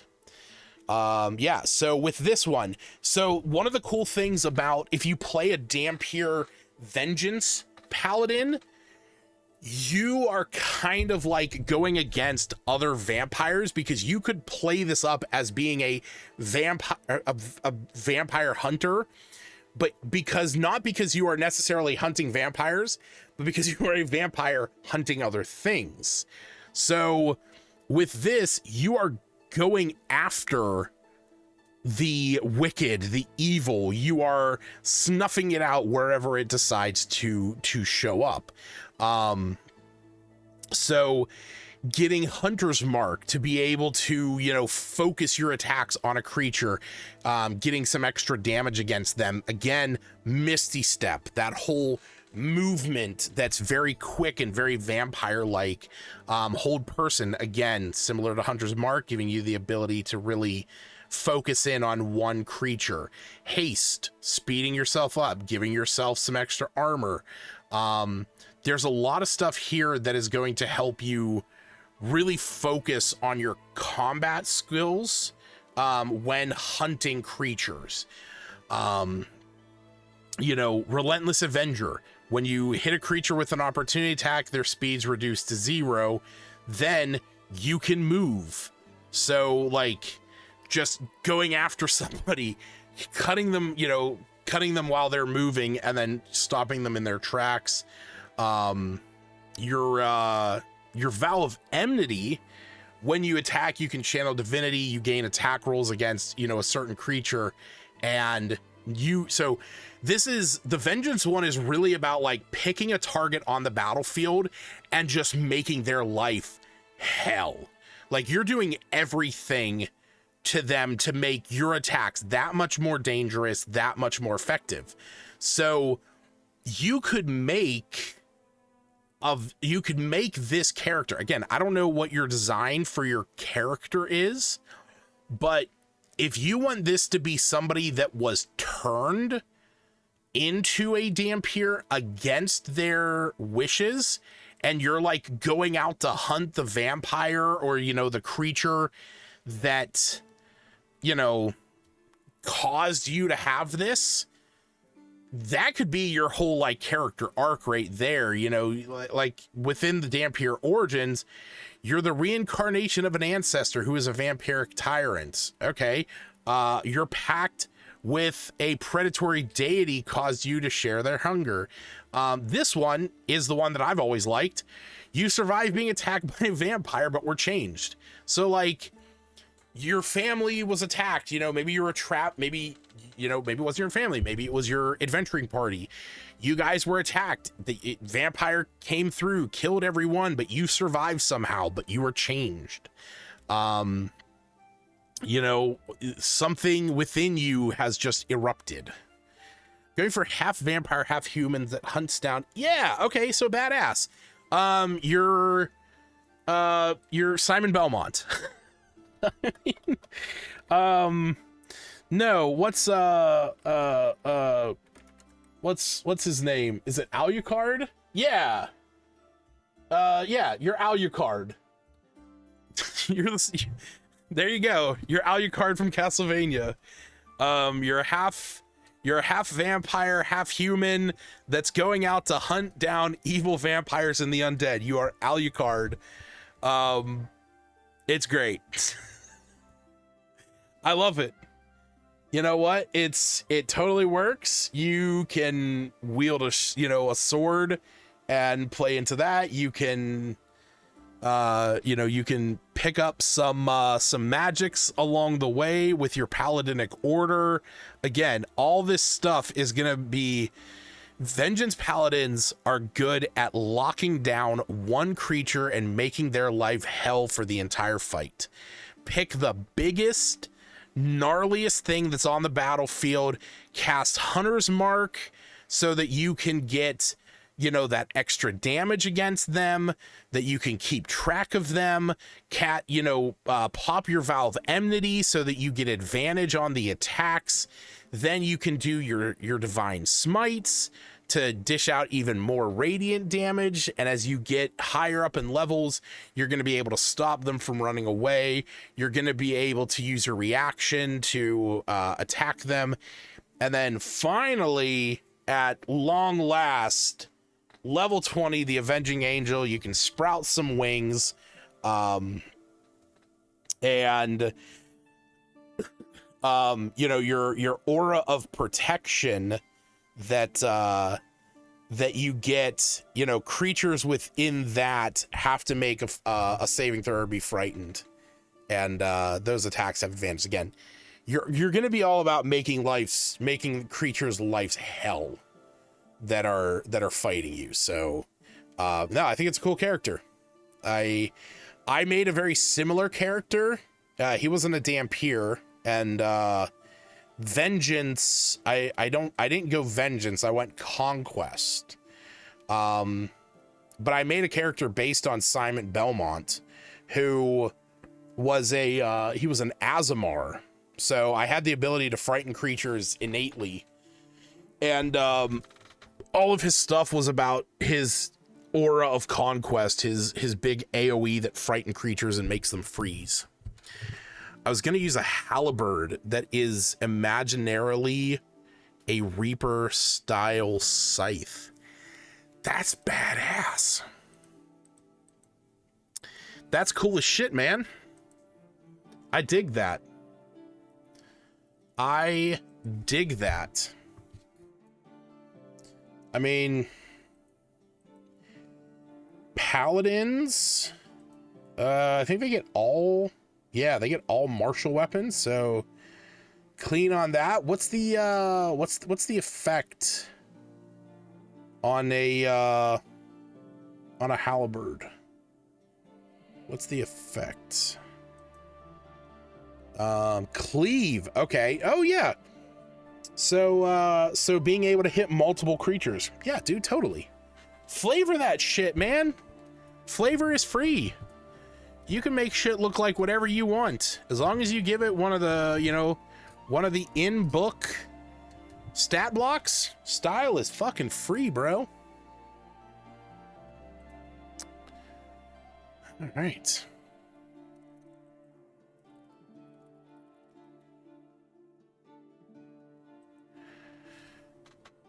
Yeah, dude, I wish you the best. Of course. It's been a while since I did one of these D&D and chills, and you know what? This is really fulfilling. I gotta say, it's been a long time since I did one, and I'm glad because I got to help somebody tonight. We got to talk about Heroes on the Borderlands, which I'm really, you know, looking forward to doing something with. So yeah, but it is 1:30. I have been going for about 3.5 hours. So I am gonna head off, folks. Oh, that's right. I forgot to look at that. I'll have to check that out. I do want to watch Bob's. I want to watch Bob's whole video. What the fuck? What was I watching? He was in. Okay, I don't know. But yeah, so if you get a chance, check out Heroes of the Borderlands. You know, I think you can pick up the physical one in-house. Oh, these are the videos. Okay, I was like, what am I seeing here? That link opened up in a weird window. I didn't like that. Okay. Cool. Yeah, I'm gonna check these out after this. So, thanks for joining me, everyone. Hope you enjoy your day. Enjoy your Wednesday. I gotta work later. Yeah, so if I don't see you before that, which you probably won't, I will see you guys Thursday when we do our next episode of the First 15. And for those folks that haven't watched me before, might be wondering what the First 15 is. It's a weekly stream I do every Thursday night, usually every Thursday night. I do it at least a week. It's either Thursday, Friday, or Saturday, but usually Thursdays. I play 3 different games that I've never played before for just 15 minutes each, and then I review them. So if you are interested in video games, you want to come hang out with me, join me Thursday at 10:30 Eastern Standard Time. And if you want to come over to the Discord and hang out and chat, go to kelscorner.com and you can get the link to my Discord channel. We got some cool folks over there. So yeah. All right, everyone. I'll see you guys later. Bye.